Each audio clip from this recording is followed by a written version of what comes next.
I do landscape design and install, but sort of a jack of all trades at this point. It feels like trees, man. Modern day Black Johnny Appleseed. At this point, it feels like You're planting trees a lot.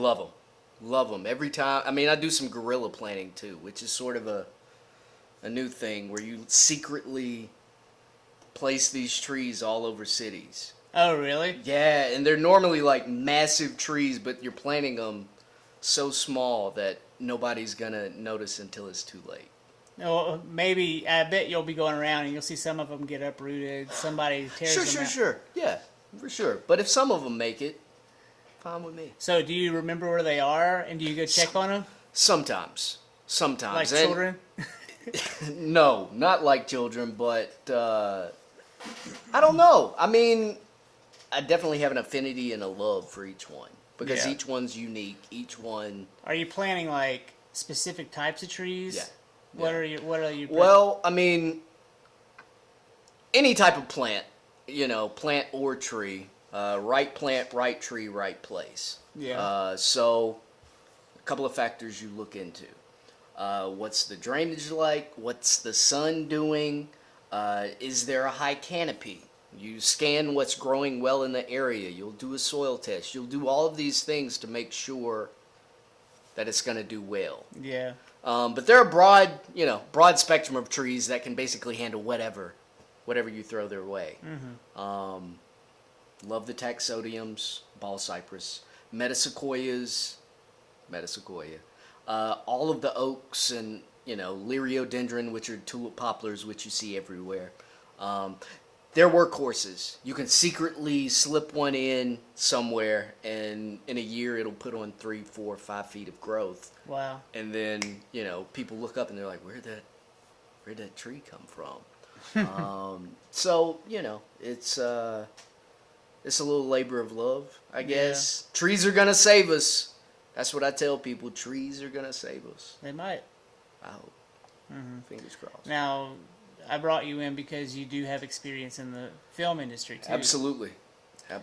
And so you have your labor of love, also the labor that helps you keep the lights on. Sure. And then you also have your passion projects and the things that you've been doing, I don't know, since your mid-20s, right? Well, no, early 20s. Early 20s. Got a degree in writing for screen and stage. University of North Carolina, correct? Yep. And I wanted to make a movie.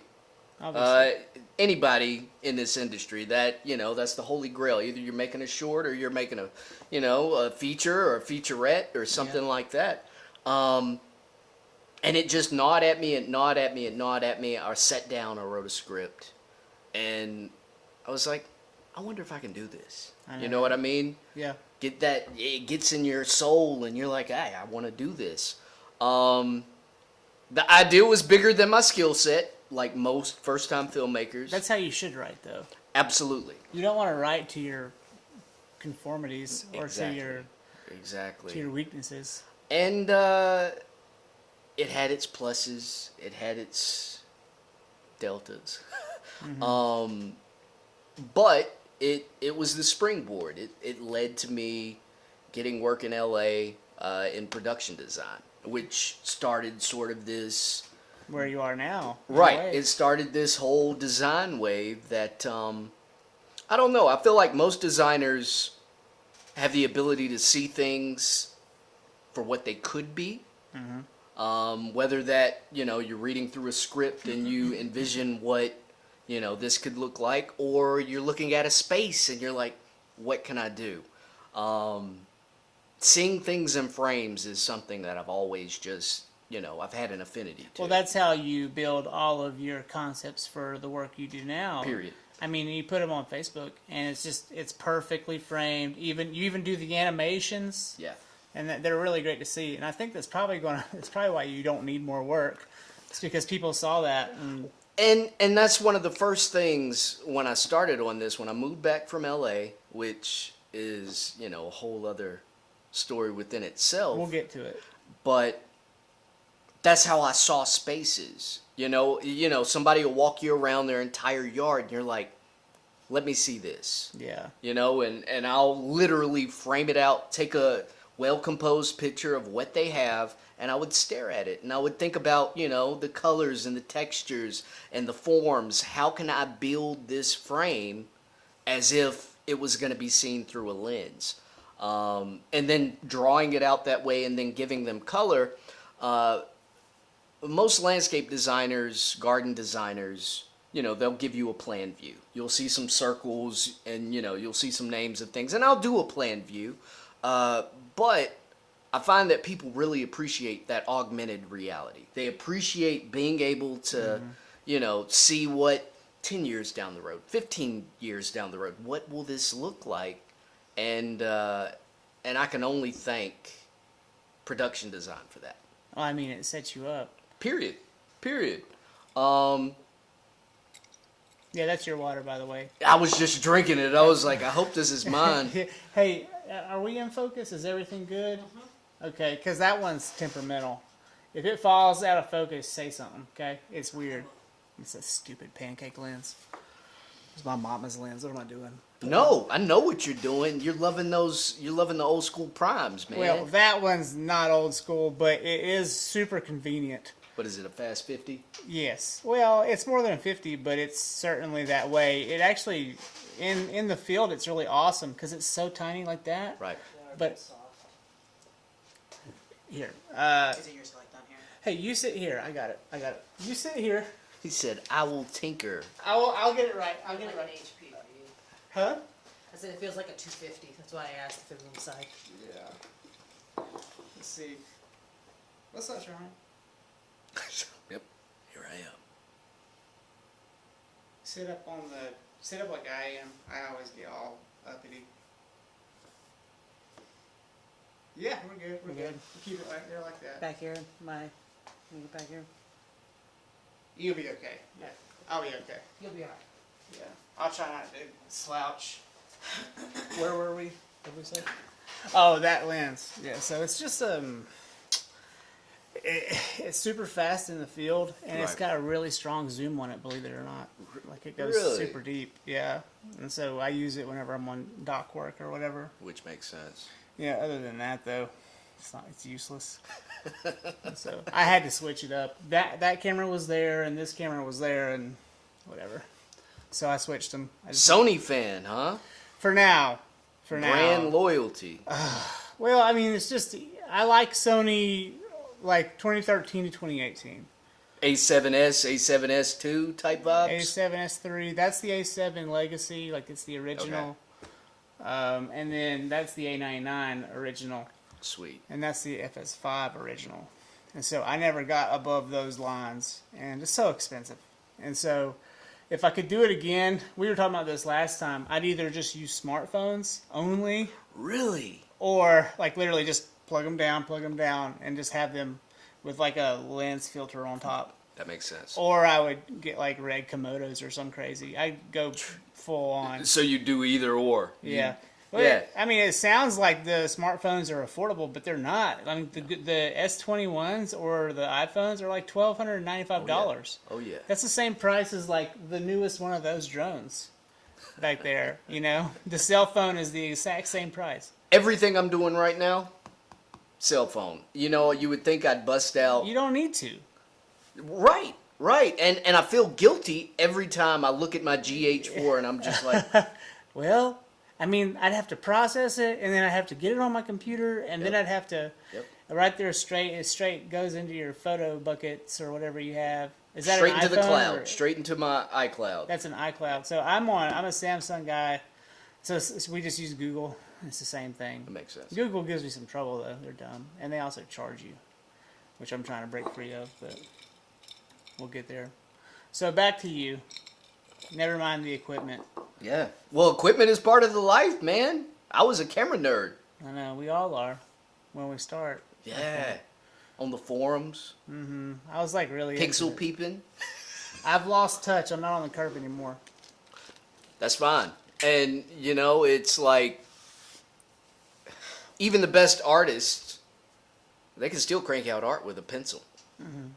It really doesn't matter. Well, you no longer need it. I mean, literally, I my daughter had soccer camp all week, and the first day I took out my 70 to 200 millimeter lens with my A7, and I had it like on a big thing, and I was shooting. Sure, people were like, "Hey, cool camera," but I mean, I was getting better pictures off my phone. Interesting. Like more, maybe not better, but more accurate and in focus, right? And what do you do with that? I mean, you just by Tuesday and Wednesday, you're out there with your phone only, and you're like, "Ugh, this is hard." Right. Because you're sitting there trying to shoot, and it's like 85 degrees, and it's you're out of focus with that lens, and it's an old lens. It's not new. Doesn't have all the new stuff on it. None of the bells and whistles. So yeah, it's super manual. Okay. But yeah, back to the stuff. I have some questions for you. Ooh. You want me to prompt you? Yeah, no, that's cool. Well, before I get into this, I want to ask you about a more common or more recent thing. You can ask me anything. As a landscaper, how are you affected by the uptick in the cost of materials that we've seen in the past 8 months? It's interesting because 2020 was my best year financially. I bet. 2021 is already, first quarter far surpassed 2020. Yeah. I don't want to say that I'm passing the bill to homeowners, but more or less I have to. There are shortages of certain things, but for the most part, I use local growers of all of my material. I keep meticulous notes of their stock. So when I design something, I never design for things that aren't available. I always design for availability. If I know it's available at either a perennial wholesaler or my tree wholesaler or my conifer guys, I know I won't run into any, hiccups or headaches along the way. We don't really do a whole lot with wood, so... I was about to say, I was like, you're probably out of the loop on that. Well, I'm building a cabin now, so... Oh, yeah.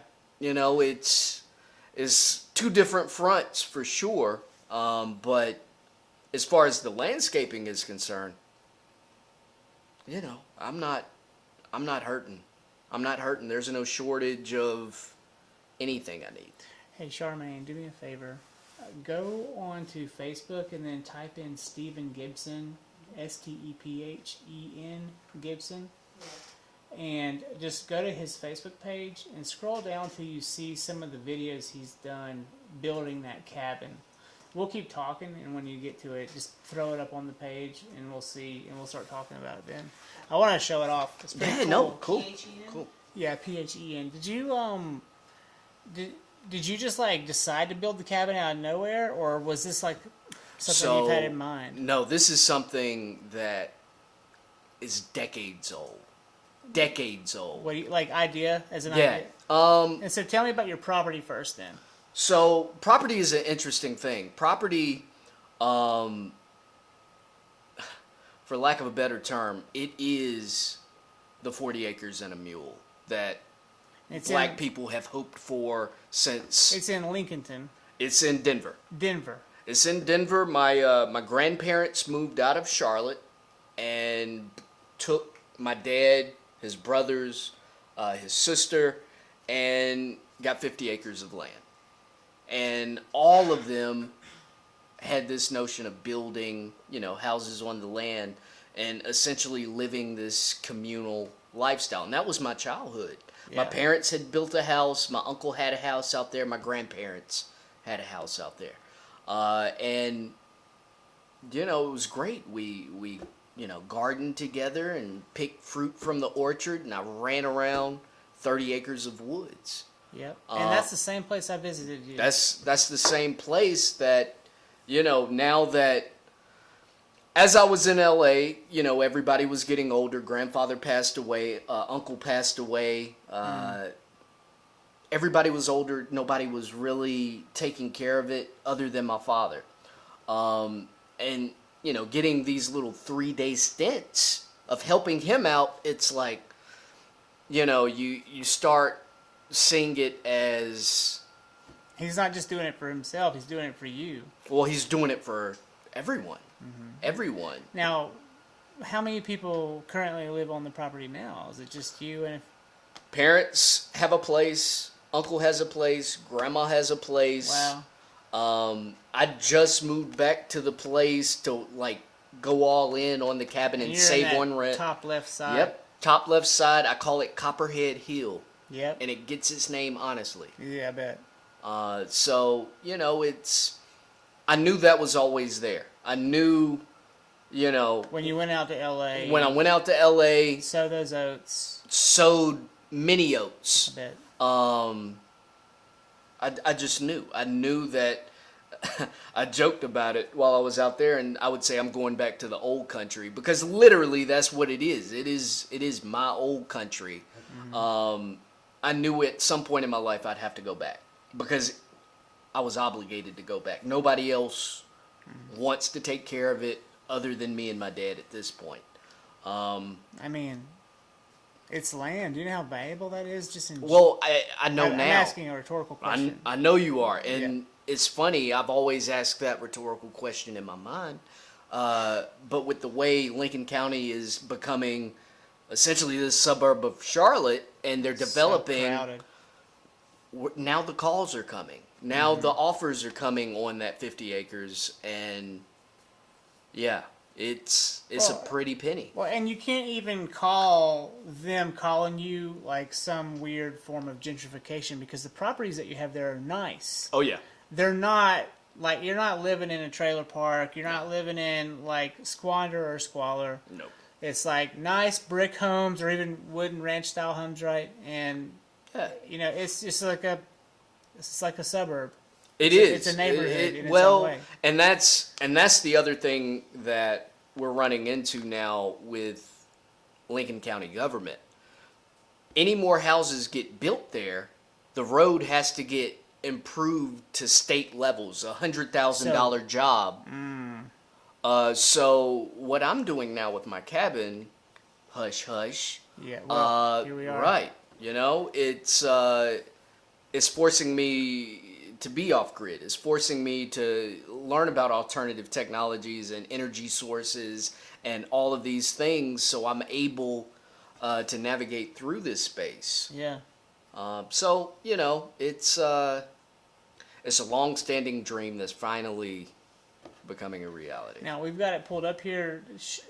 Where can she go to see the cabin? Is it down below this post? I'm trying to think. Yeah, Yeah. okay, there. Yeah, no, Yeah. that was Go ahead and zoom in on that. that was a situation. Yeah, hit play again. There you go. All right, so this is you digging out the foundation. Well, no, this is so the idea, and I've always loved modern architecture. So the cabin is essentially a periscope. The bottom level sinks into a hillside. You get that thermal mass from the Nice, hillside. yeah. You see, That's what our house does. right, and it regulates temperature. I know you know about It's cold down here, right. even in the summertime. That process broke me down. So right now what I'm doing is working on the drainage that's going to be going behind a retaining wall and that goes around my entire lower level. Look, you're moving the camera with your pickaxe. You see that? Yeah, no. It and it's Shaking the ground. it's real deal work, but there's a satisfaction in it that I don't think I've felt before doing this process. Yeah. And that's cool. I felt that way.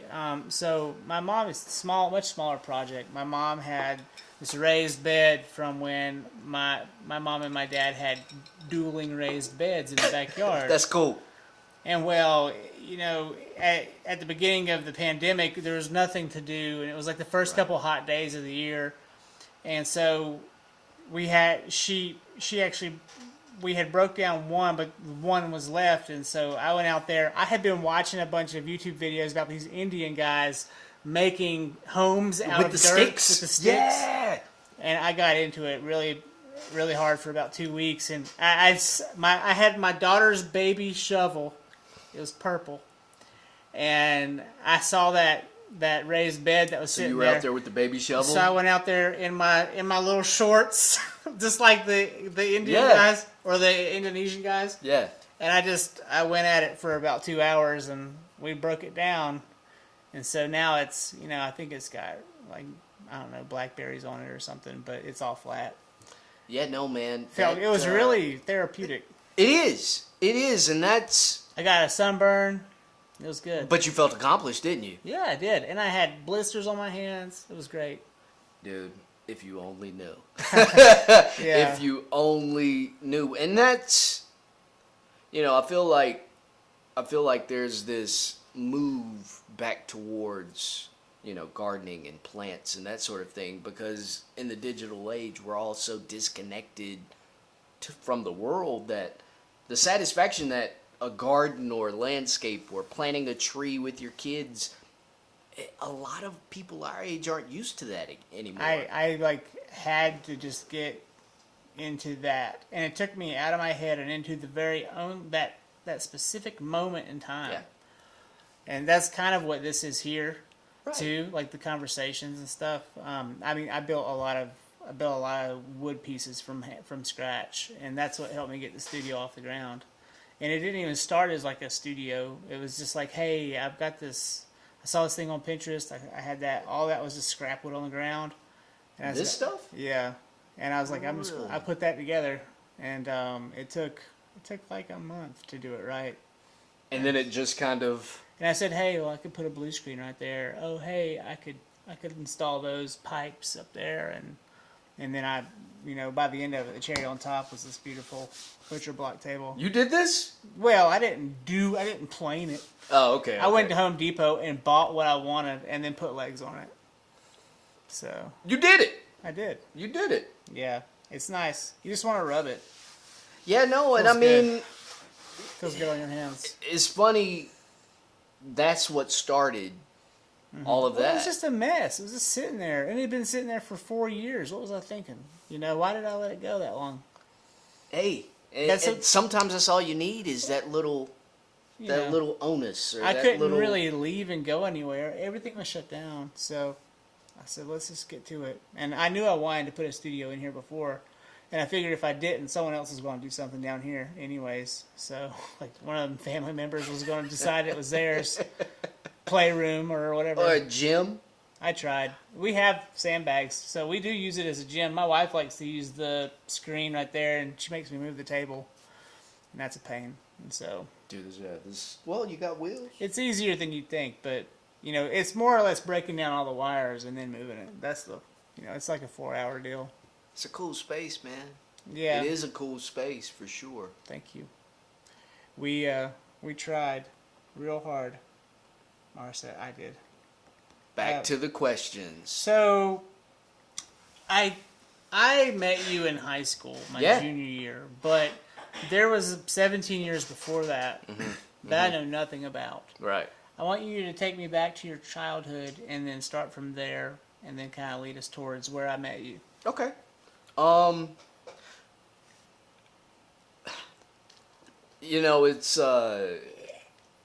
It's an interesting word to use, but my childhood was idyllic. It was In Denver. in Denver, going to the Strawberry Festival and riding ponies and camels and llamas, and I went to Rock Springs Elementary School, which I have nothing but great things to say about it. Yeah. My one goal at that age was to be a part of the unicycle club. I was in the unicycle club. You were in a unicycle club? I was the one that could not ride it. Well, our unicycle club, I don't know what y'all were doing in your neck of the woods. We performed. Like, we'd go to other schools and we'd go to, like, We businesses. performed for our parents, but... Yeah, Gail Timmerman, Miss T. If you went to Rock Springs during that time period, she was, like, the fixture. She instilled a love of fitness, and and taught so many interesting skills that like built this. My parents said I should have been in the circus. I could juggle, I could do flips, I could ride a unicycle, and that was all through Miss T. Anybody who was part of that unicycle club during that time period could do a myriad of like crazy skills, and it was great, man. It was great. Trying to think. Was obsessed with reptiles and amphibians. Living out where I lived, all I did was catch salamanders and frogs and lizards in my free time. Played with snakes. But I will say there was this interesting dichotomy that I think was unique. That none of my friends were living. Nobody else in town essentially was living it. We had our Denver life, and then we had church in Charlotte life. So you would go to church in Charlotte. Friday, Saturday, Sunday. Friday choir practice. Saturday would be whatever events. So you were only about 20 minutes from Charlotte. Am I right? Not back then. Not back then, because there was no new 16 that would take you. We were about 45 minutes from Charlotte. Both my parents worked in Charlotte. One set of grandparents lived there. African Methodist, Episcopal Zion, AME Zion Church, completely black. Denver, completely white. Two very different lives that I was having to lead. And at your high school, was it predominantly white? Yeah. Oh yeah. Yeah. Oh yeah. Well, because East Lincoln was more mixed than I knew, because when I was coming from Freddie Ford. See, and I have no concept of that. Yeah, it was like Freddie Ford. We had a lot of Mongs, like Asians. Okay, yeah. But there was maybe 8 or 9 black guys on the football team. Right. Where when I got to East Lincoln, it was like 50-50, and we had some Latinos, and we had we did. So it was I had never had to go through a metal detector to get into my high school until I moved to East Lincoln. We had to do that at East Lincoln, but back then, nobody was. It seemed harmless. Yeah. It did. I got in a few fights while I was there, but. Right, and to a degree, that's. And I saw you get in a few fights. Right, that's high school. Yeah. That's high school. Yeah. Nobody was thinking about bringing guns or bringing knives or any of this craziness that high school is but now. That was post Columbine. It was, wasn't it? Just 1 or 2 years post, because my sophomore year, my freshman year, I think, Columbine happened. Yeah, 98, you're right. 99, something like that. It was either 97, 98. Yeah, that was about the time. And so do you remember having them like before Columbine, or was No, we definitely did not. That was one of those new introductions that was kind of odd. And I remember we had those lockdown drills after Columbine. We had never had lockdown drills prior to that. We didn't have any of that, but I just remember it was like, I was still at Freddie Ford at this time. This was before I had transferred to East. It was like the year before, and it was like Hitler's birthday, and everyone was like, oh, someone said on AOL Instant Messenger that they're gonna shoot up the school, and everyone was worried that, like, because it was Hitler's birthday, something really bad was going to happen, and of course nothing happened. Right. I just thought that was really strange. See, but nowadays, if somebody, heard that or caught wind of that, that would be a whole ordeal. They'd shut school down and kids didn't go to school that day. It was like that. Really? Yeah. That's interesting. Yeah. Some kids just stayed home. Huh. And so, I don't know. It was like, that was the beginning of all of this. Right. Right. And so, the fear hit like a wave, I guess. And, like, it's interesting to watch the fear continue even into 2021. And this is like 25 years ago now. Right. And it's still here, and it's still happening. I haven't heard much lately, but from what I understand. I don't think there's been any, like, school shootings, but there have been mass shootings. That's the new normal. You know what I mean? That's... The other day, there's this great Cuban place in I town. saw it downtown? Yeah. I saw it and I was like, I wonder if that's good. When you go in, their sandwiches are good, but their Okay. bowls are great. Really? If you get the bowl, Are they heavy on the onions? Interesting. the breakfast bowl is really great. It's pork, and then they have plantains, and then an egg on top, sunny side up. Oh, so good. This community reminds me of like if Denver was a little larger when I grew up. This seems like just a really nice little community With mountains. with mountains, Yeah. sweetening the deal. I just, when you're like roaming around downtown, especially on like a bike, which Right. I ride my bike a lot, you realize that like somebody planted here like 125 years ago and was like, okay, we're done traveling, we made it. Right. You know, because it's almost like, what's the word for a giant volcano, a caldera? Yeah. It's almost like we're inside of like A bowl. a bowl Yeah. of mountains. And it's the Seven Sisters on the north rim, and then on the south rim you have like what goes to Lake Lure, and then Miami Mountain. That's what they call it. Some guy from Florida bought it, and then and then on the other side you've got what would become like Fletcher and Swannanoa, and so it's just like the valley keeps going, but we're in this. I don't know. You can see mountains from every angle you're walking. It is so pretty. It is so pretty here. And I regret. Now, that is one thing about my childhood. I never explored the mountains. Never came up here. Well, I mean, that's also in part like your parents too. Like Sure. my dad never went anywhere Really? unless he was going to football camp. Okay, like it was. I loved your dad, man. It was like That's- we're going to yeah. football camp. Your mom and your sister are going to France, and you can get over it. And I'm like, and my mom would be arguing for me. You're working on your 3-step drop. I was. I know. I was. And, Mom was like, he should probably come with us to Europe because... Oh, that was a real thing. They went to Yeah. France and you went to football left- camp? Yeah, it did happen. It did Okay. happen. It was rough. And, I just wanted to be cultured. Right. At that age, You just wanted to go on the trip. I just wanted to go on the trip. It was with the youth group and stuff, too. So it was kids my age were going, and no, it just didn't happen. And so we went to football camp every year, sometimes 2 or 3 football camps. Really?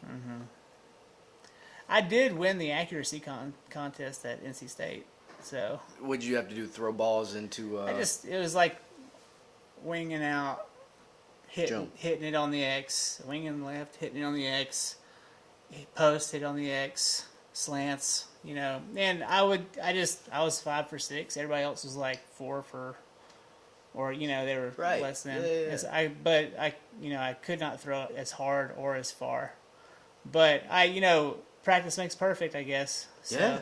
I was accurate. That's all it really takes. I don't know. I wasn't a quarterback after high school, so it didn't really take That's me that because you far. went to film school. I did. I do remember that, and I was like, that's cool. I wish I could have done that. Well, you did, though. You were at Carolina, and you guys had more access to, I think, higher degrees of educators, higher levels of educators, or so you'd think. I mean, Carolina was never... Can't believe I'm about to say this. Carolina was an obligation. Both my parents went to Carolina. My older sister was at Carolina. 2 of my aunts went to Carolina. And you had the grades.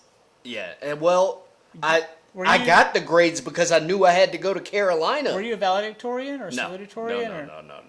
no. I was just a class president. I was, I think, 14th. Yeah, that's right, you were. That's right. 14th in the class.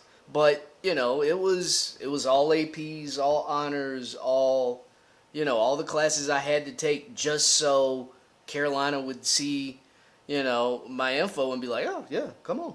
And they did do that. And they did do that. Yeah. If you could have gone and on your own path, Right. what would you have done? Now, in hindsight. In hindsight, I don't think anybody, and I'll stand by this, I'll fall on this sword, I don't think anybody is ready to go to college at 18. I think everybody should do an AmeriCorps style, explore the U.S., work different jobs, meet people. Learn a trade. Learn a trade, and at 23, 24, 25, you want to go Decide. back to school? cool.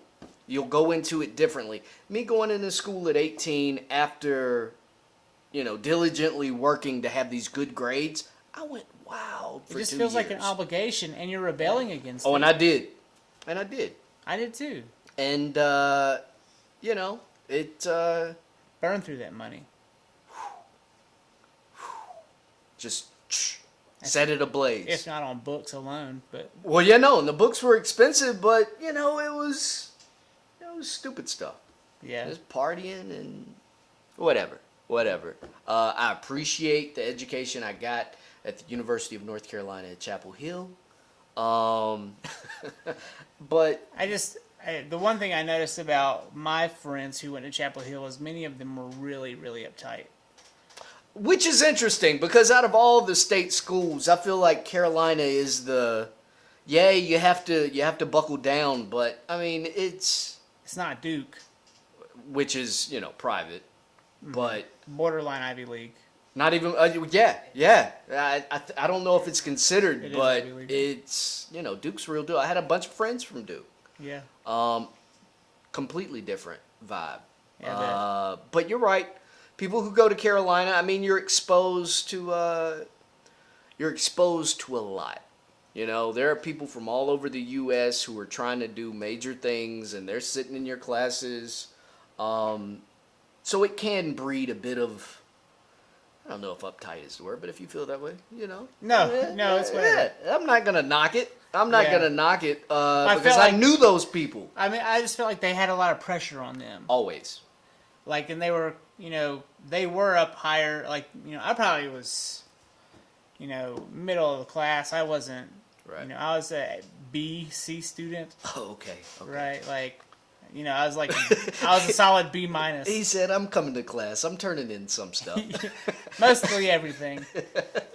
I did sleep in that one day, See, and that's the type of stuff that I just couldn't do.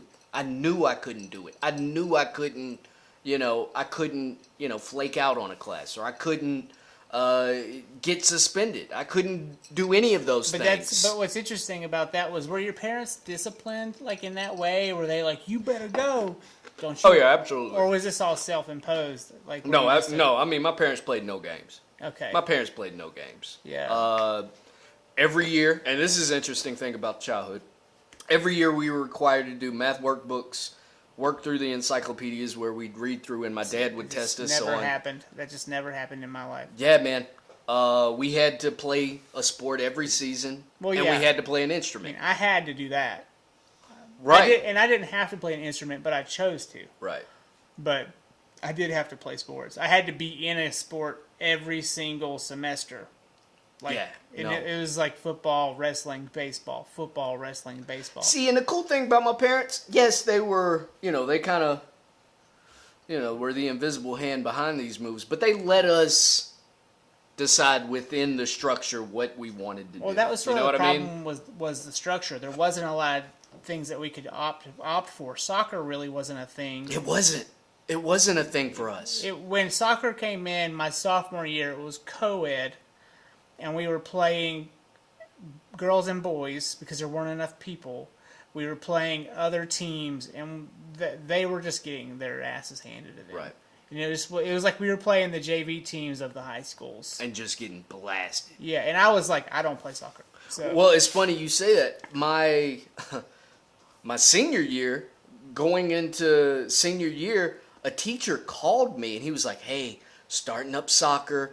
Would you ever consider playing soccer?" Soccer, men's soccer and football, same time. And he was like, "I think you should play your soccer." senior year, My senior year. you would have been good at soccer. I feel like Right. I would have, but I didn't have a skill set. I didn't have any skill It base. was way too late for you to go scholarship, though. You would have had to have started. In I just would have middle been out school. there getting beat, and Yeah, But I think it would have been fun. and you're also like you wanted to play football. I did. Your dad was a big part of that. Well, you were good. Thank you. Mm-hmm. Thank you. You were small, I was small. but you were I was good. strong and fast. Just remember those guys picking on you, They were trying to take your pants. The thing that I hated about that entire scenario, that was right before I sent off my college application, so I could not do what I wanted to do. Yeah. You know what I mean? So, it's, that's one of those things I think about all the time. And from that moment, I was like, dude, I really wish I could have done something. But I couldn't. I couldn't. In my mind, I couldn't. Well, And- we all feel trapped Yeah. at that age. And it's, yeah. Yeah. Yeah. But football. Football was great, man. When you, let me get back on track. Hang on. How are we doing, Charmaine? Everything look good? Okay.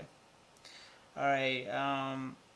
So, when you were younger, were there any experiences that kind of were foreshadowing to your current profession or even your lifestyle now? For sure.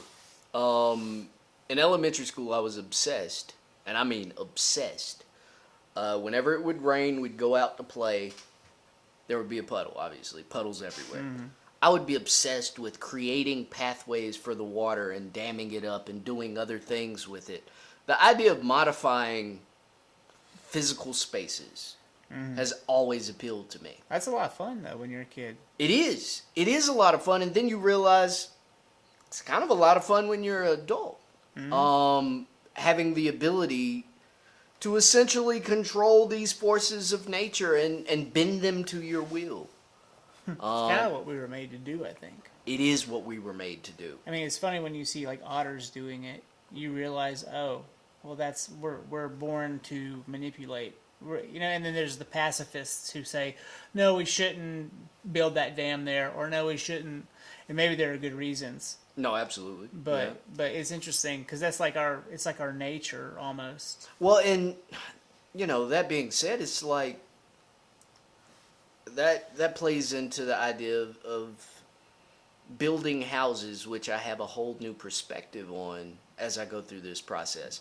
That's in our nature. Our nature is to create shelter for our families and ourselves. The feeling you get from creating safe spaces or modifying, stepping out on a piece of land and saying, yeah, this is where I'll stake my claim. I'd really like to build a few safe spaces around here. It's so hard to even wrap your mind around them when you see it in the wild nature that it is. Yeah. Especially when you see the ivy, or you see all the rocks someone in 1995 threw. They threw all these rocks on the other side, and look, they're boulders under the ground now because they've just been buried. And you're like, how do we do this? Yeah, just me and my wife. This is not possible in some cases. But it is. I mean, it'll be hard. And you'll have to need, mechanical advantage in any sort of way you can get it. And I think that's the human aspect of it, is when you look at a problem and you say, okay, here's a problem. How can we solve this problem? Or how can we modify the situation to make it work for us? And it gets some part of your brain moving that, nothing against my, desk warriors and, number pushers, but it's something about modifying the physical elements that are around you that, Well, I just think that you see the people who do sit at their desks all day, and the people who, I don't know about the pencil pushing types, but the people who are at their desks all day, sometimes you run into them and they're kind of toxic, and they don't have, and they, No, you're right. and they're kind of, if they don't go get their exercise, or if they don't have an outlet outside of that job, they begin to take on illnesses. I think first in the mind, and then they start to show in the body too. It's interesting that you say that. I've seen quite a few people.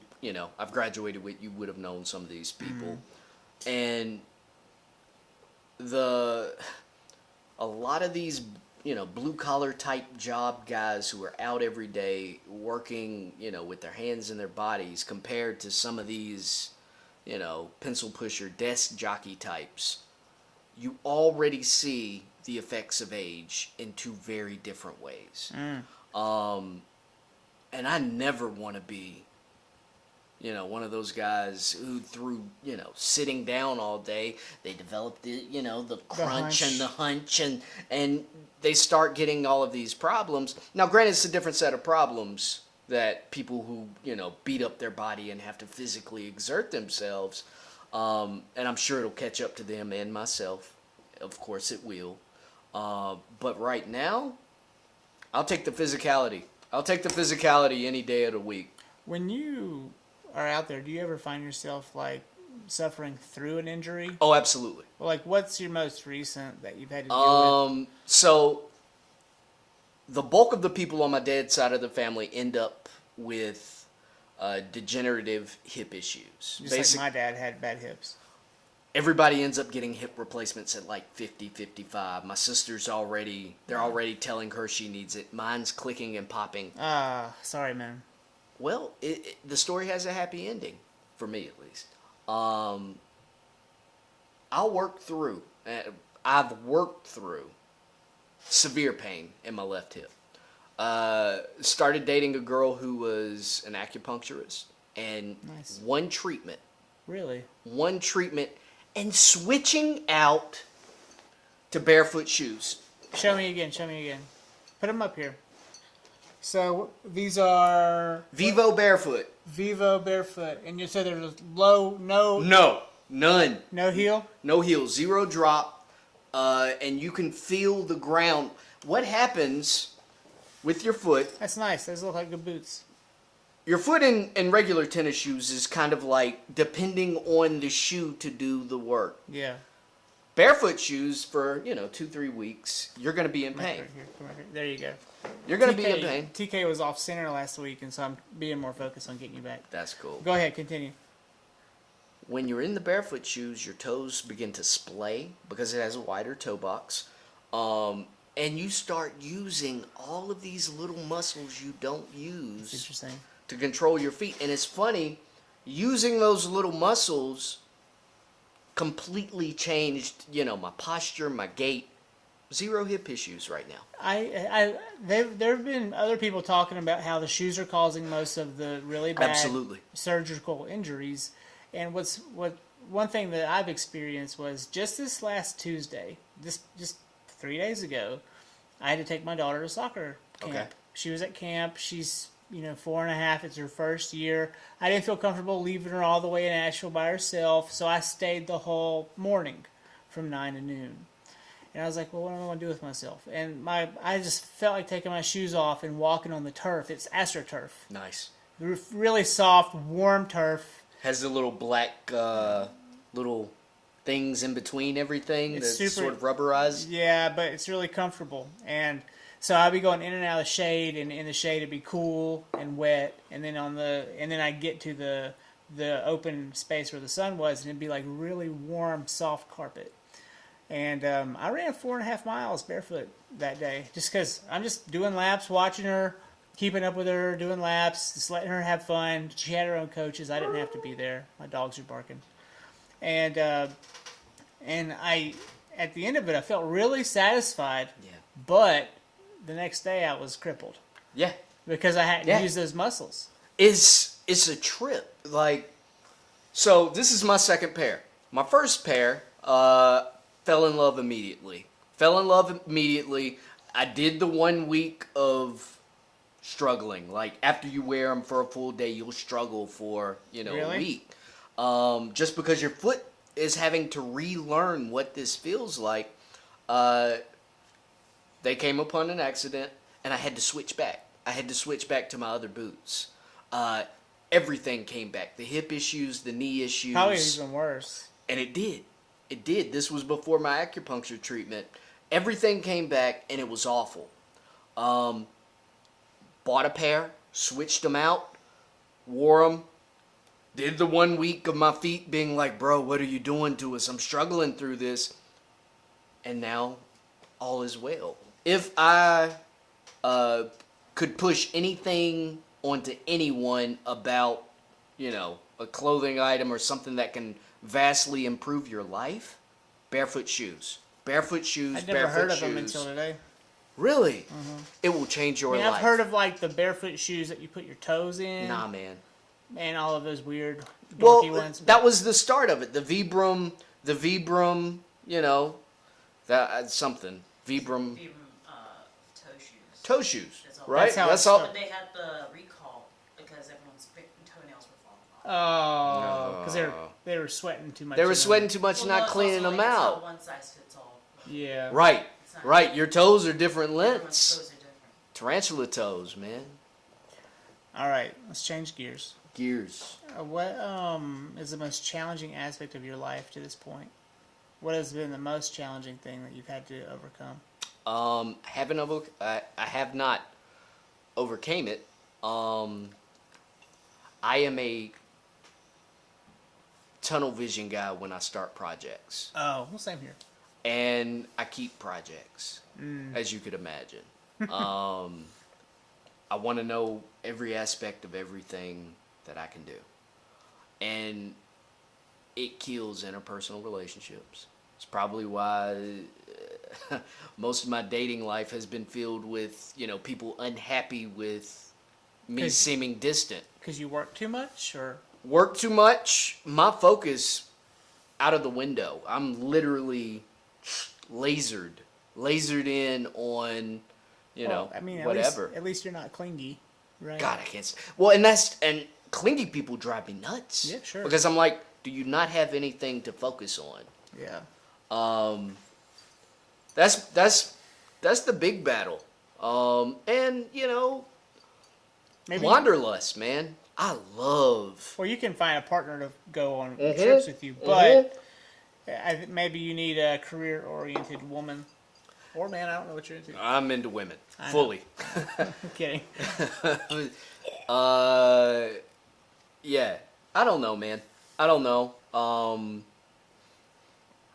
Somebody who's got as much energy as you do. It's gonna take a lot. It's gonna take a lot. Well, what's helping you with that nowadays? Are you just continuing to work? Yeah. Or are you? Oh yeah. You're just like, whatever. Yeah. Okay. I mean, benchmarks is what I tell myself. Setting benchmarks, and once I hit it, giving myself kind of this time to, improve social life or improve interpersonal interactions. It doesn't help that I threw the cabin in the mix, because now free time is spent on the cabin. You still have some irons in the fire in regards to the screenplays you've written. Yeah. Oh yeah. And gosh, you never know if they'll get finished. But you shared the pitches with me, and I thought they were great. And so, like, what's going on with any of that? Are you able to work on that still? So right now I'm shooting and writing the process of me going through this cabin thing. And I think that's smart. I think there are moments and visuals that I don't know. I think they're powerful moments. But my love for the past decade, and will probably be my love until it gets made, is drone. DROME. DROME. I can pitch it in my sleep. I see it in my sleep. You remember the first time you rode a bike? Mm-hmm. All right. Take that feeling, that freedom that you experienced when you first rode a bike, but you're on a tire as wide as a pair of praying hands. You're going to need a prayer because you don't have brakes. You're going 80 miles per hour, and you're on a track made of rough-cut lumber. This was Motordrome. It's basically the beginning of modern motorsports. I was gonna say, this just sounds like the beginning of velodromes. Like that. That's Right. Well, Track bikes used to be Yeah. ridden on. Well, and that's what it was. They saw these guys in Europe riding on a velodrome. What people didn't realize at that time period, to get bikes up to speed on the velodrome, the Germans used a motorcycle. Mm-hmm. What happened in America, they saw that motorcycle and American ways of bastardizing things that they want to bastardize. They said, we need to race the bikes. Well, duh. Right. This was the beginning of Harley Davidson, Triumph, Indian. Over 80 bike manufacturers popped up in this time, and all you needed were two things: labor and lumber. So big cities, small towns didn't matter. If you had those two things, you could build a track, you could make a shit ton of money by bringing people in to watch this stuff. So this story, basically, it takes place in the only legalized red light district that's ever existed in America, Storyville, New Orleans. So you have jazz, you have women, you have all of these things that, build this beautifully immersive yet dark experience. And it follows Eugenia Dupree, a woman who moonlights as basically a writer on. She has to hide her identity because this was before women were allowed to do these things, and anti-miscegenation laws. She's a mixed race woman. She's being trained by an older, grizzled guy, and they're all fighting against sort of one of these shady characters who would build these tracks, who's trying to make The promoter. The promoter. The promoters are Frederick Cloutier. He's just this nasty character. Well, the promoters in real life are almost always villains. Scuzbags, man. Most of the time. Most of the time. There's a few that are all right, but I worked in racing for 16 then you years. know it. And every time I'd be involved with a vendor, they'd be trying to siphon 450 off me just to shoot there, or they'd be trying to, get me to be there for free, or all sorts of reasons. And they would hide under the veil of nonprofit. A lot of them. Oh yeah, it's a 501, man. Yeah, 501c3 Come racetrack on, man. with vendors and snow cones and that's this guy, man. And I moved out to LA essentially for a movie for a month. It was called Jesus in Cowboy Boots. I was working in production design on it, and I was pitching. I was pitching every possible opportunity. Went to a pitch fest. Guy loved it. It got a 2-year option. It came out of its 2-year option. Rewrite. Yeah. Rewrite. Well, Rewrite. At course. this point, I've rewritten this script, I want to say 8 times. well, yeah, that's about right. Last rewrite, virtually submitted it. Everybody loved it. Nobody wanted to take a chance on it. And I'm wondering, what's the problem with this thing? Somebody from Mount Holly, North Carolina, a manager, sends me an email. He was like, love the story. It's great. And he was the first person to ever be matter of fact with me on it. He was like, Hollywood's not going to spend money on this because your lead is an African American woman. Well, that's weird. This was before the past couple of years that there's been this groundswell. So he says that to me. When was this? Probably 2016? This was 2017. Okay. So this was I just 2017. don't, even then, I don't know how you can say that to someone. Dude, if you read this email, I imagine you would have felt every bit of anger that I had, because literally everybody who you can think of wanted to read it. Hey, Charmaine, can you look up African American female leads and see what movies come up? I know that there are several. Oh, there are plenty. There are plenty, and this is the other part of the coin. The producers of most African American female-led movies, there are a couple of guys. One of them sends me an email, and he says, your script sounds way too smart. And I was like, what the... Dude, this is where I fell out of love with LA and was like, you know what? I'm out. I think, well, we've had this conversation off camera, but I really think that if you're going to do it, you should find a way to do it yourself. Well, I mean, that's... Like, not yourself, but like, you direct it. Sure. And You but you have produce to be realistic when you're talking about a movie that involves effects heavy. You know? There you go, Tessa Thompson. Tessa Thompson is Come on. ideal. I mean, you have Zendaya, you have Tessa Thompson, you have all of these women who are crushing. I love the story. The story has legs. It does, man. It involves major bike manufacturers at their infancy. So, Also, legacy bike manufacturers. legacy bike manufacturer, Indian, Harley Davidson, Triumph. These are big names, man. So, I would love to figure out a way before I am dead and gone to get this thing made. But right now, I'm just feeling a little browbeat and a little bit, browbeat. Yeah. Yeah. Sure, but let me ask you: have you feared losing it Yes. to some Yes. to some dick face Yes. who rewrites it? Well, here's and what puts happened. it in a new city. Here's what happened. One of the people I pitched it to asked me, okay, that's great. What else do you have? And I pitched something else to him. 3 years later, he and his wife produced it. It became a show. They did a shit job on it. Can you tell me which one? I will not do that. But I will do that Okay. off camera. Okay. But yes. Well, there was a what's that show? On the Outer Banks, the OBX or whatever. Yeah. There was a school teacher out of Raleigh who sued the producers of the OBX because he said that it was his script and screenplay that they repurposed, and they changed the names. Yeah. And they changed the actual location from this part of the Outer Banks to that part of the Outer Banks. It was that vibe. I sent the script to a friend of mine from college. Thieves. She read it. She was an assistant. She was an assistant who was trying to move up. When I saw the credits for the show, mission accomplished. They had moved her up in the world, and she had essentially had taken my intellectual property, and they ran with it. And how would we protect ourselves from that at this point? I Do mean, you at have this any point, advice? you got to register everything. You have to register everything you create. Can you explain that process to people who don't know what you mean? It is as easy as paying $30 and registering your script.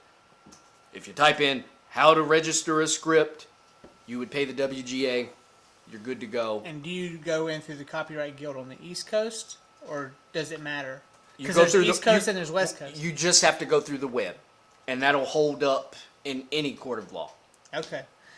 But it'll hold up in any court of law. But what happens when they make the adaptations? There's nothing you can do. There's nothing you can do. Because they just literally take the same premise, and then there's like a formula to steal someone's Sure, script. absolutely. It's change the location, change the names, maybe even change the ethnicities of some people. That's it, and you're good to go.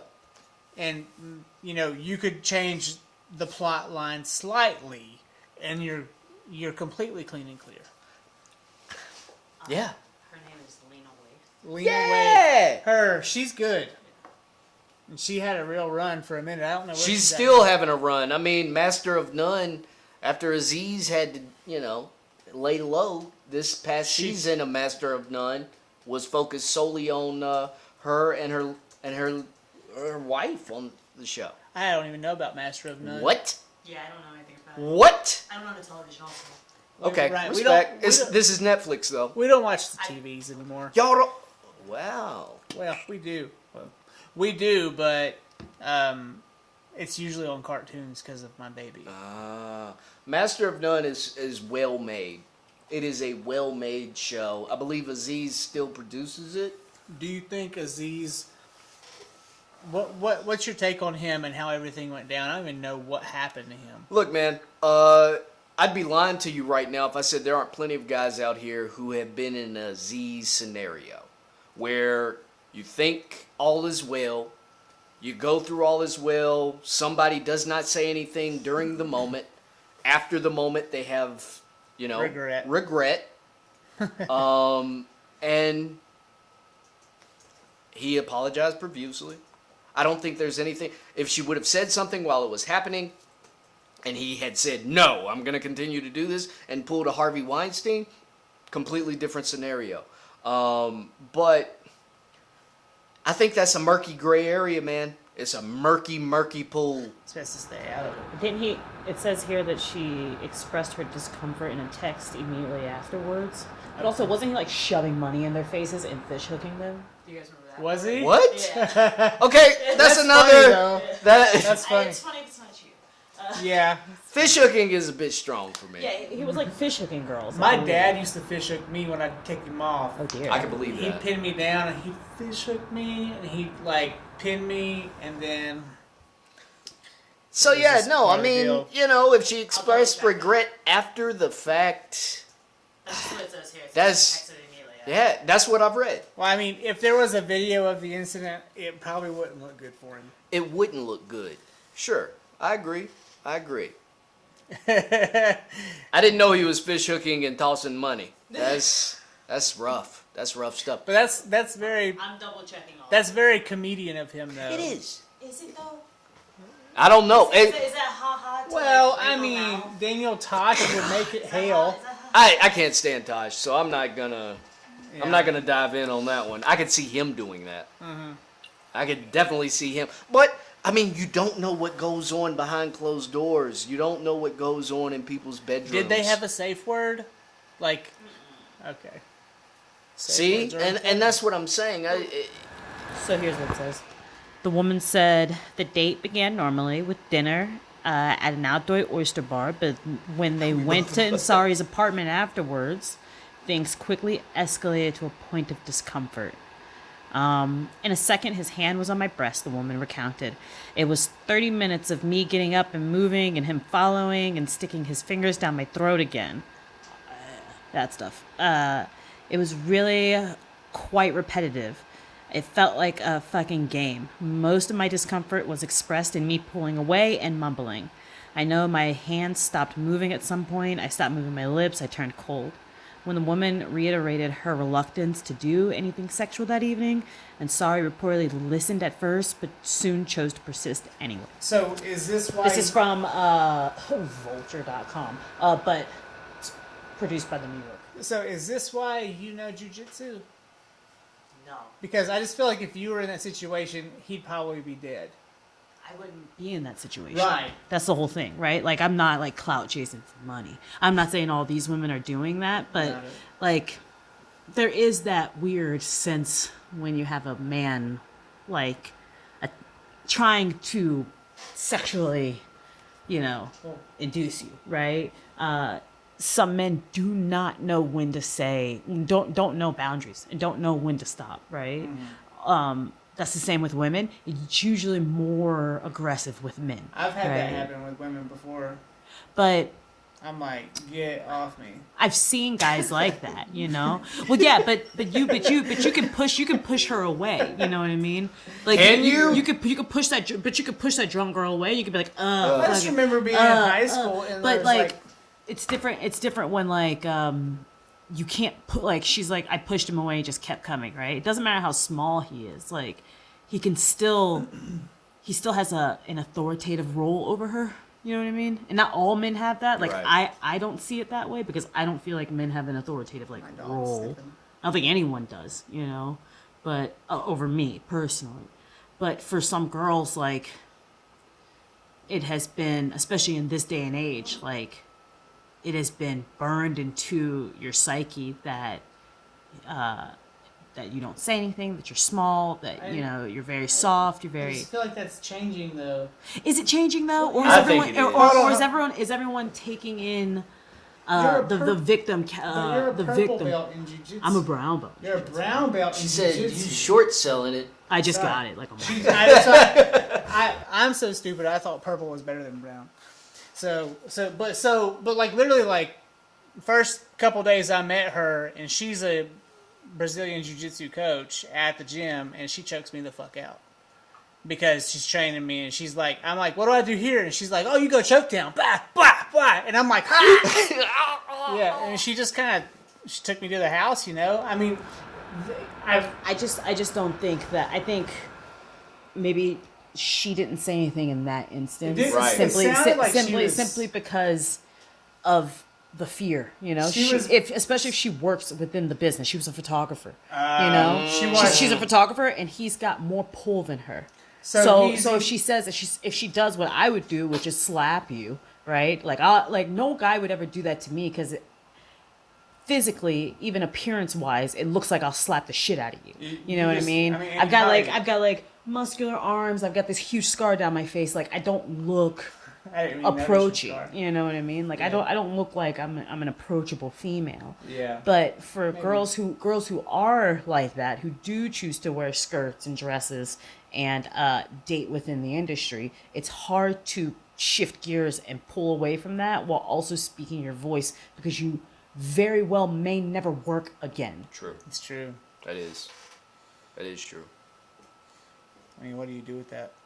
I mean, it seems like a tough situation to be in. It's a tough one. When you were in LA, did you see any sketchy stuff going down? All the time. LA is sketch city, man. What are Well- you talking about? Do you have any war stories? Can you tell me about them? What do you want to know about? It doesn't matter. Just pull one from your library. You know, coke-fueled green rooms and productions. What was the most difficult job you can remember being on in the industry? It was a featurette that was trying to get funding to become a feature. A lot of times, you know, people will shoot, you know, a 3 to 5 minute featurette with as much money as they can throw at it. They're throwing millions of dollars at 3 to 5 minutes. We're in a warehouse downtown LA, right off of Skid Row. Ironically, they asked me if I could build a forest. The production forest. designer wants us to build a forest inside of a warehouse. Okay. Okay? So we do these paper mache trees, right?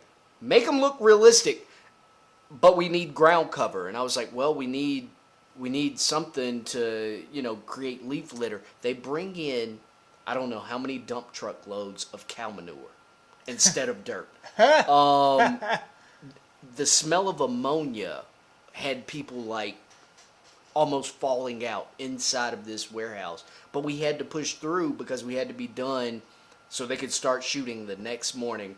They wanted us to make a pond in the middle of it, so we had to frame out with wood Put the tarp pond down. and put a tarp down, create a pond, bring in all of the greenery and plants and stuff to basically, I want you to imagine, it's literally, you know, concrete column warehouse. Yeah. That was difficult. Well, tell me about the cleanup. I mean, that to me, I've worked with the art departments a few Oh, times, cleanup's a nightmare, man. very closely, Yeah. and we were on that Dirty Dancing one, and Okay. they rebuilt that whole red room where like they get down with the watermelons and stuff, and it was beautiful, and it was on the site of the hotel where Dirty Dancing was filmed, and the hotel's like, we don't want that here, and they were like, we just rebuilt the entire set for you. You could literally do tours. Yeah. And they didn't want it, and they had to tear that whole room down. It was, in my opinion, a tragedy. Well, I mean, that's art department, man. It was art department. That's art department.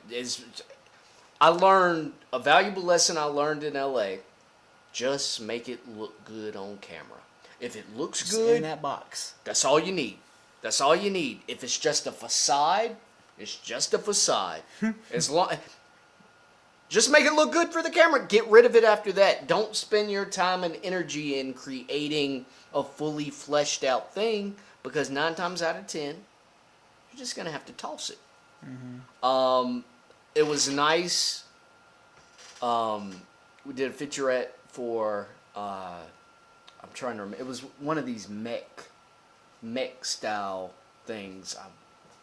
Hawken 3D or Hawken, something like that. Everything was digital set extension, so literally all you needed was that initial look, because everything else was going to be a digital extension. They were, you know, Green screen. green screen and blue screen and doing whatever they needed to do. So we were just building that initial facade for things to. Sounds like a lot of fun. It could be, but it's like any other, you know, feast famine. You're feasting. What's the next production? What's the next production? And you don't have time to think about your next job while you're on that job. No. You're like 16 hours days Yeah. sometimes. Oh, there's plenty of them. And so you're in and your feet are to the fire, and then you're out, and then you've got 3 months, and you're like, what am I going to do now? Right. And you don't know where to go. So that's why the service industry is king in Los Angeles.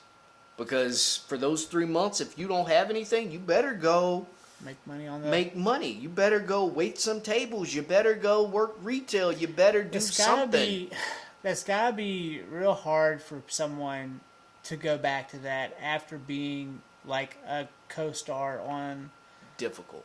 a feature. Honestly, it's that's LA in a nutshell.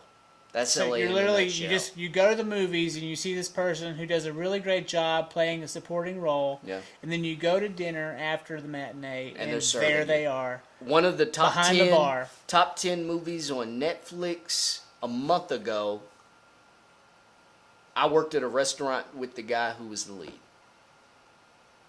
And he's still leading this kind of double life, and I was like, no, I can't do this anymore. It's so common to hear people say what you just said. Talk to me about your decision to move back to North Carolina. Where were you when you said this just is not going to happen anymore? So I bought I had a little vintage Honda CB motorcycle Okay. that I would ride to get in the mindset of riding for drone. Yeah, cool. I like that.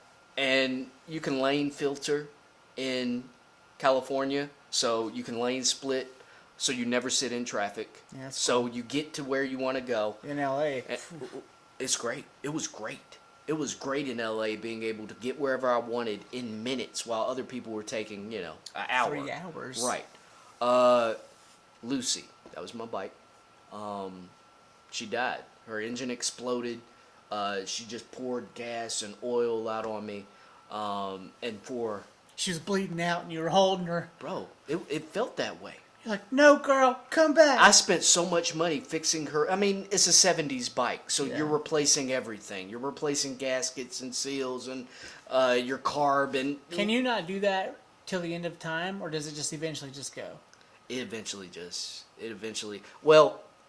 I eventually decided I had spent way more money on her than she was So worth. on to the next owner. On to the next owner. There was a Japanese gentleman who owned a vintage. He knew what he was doing. He owned a vintage Honda shop, and had hundreds inside. She died on me.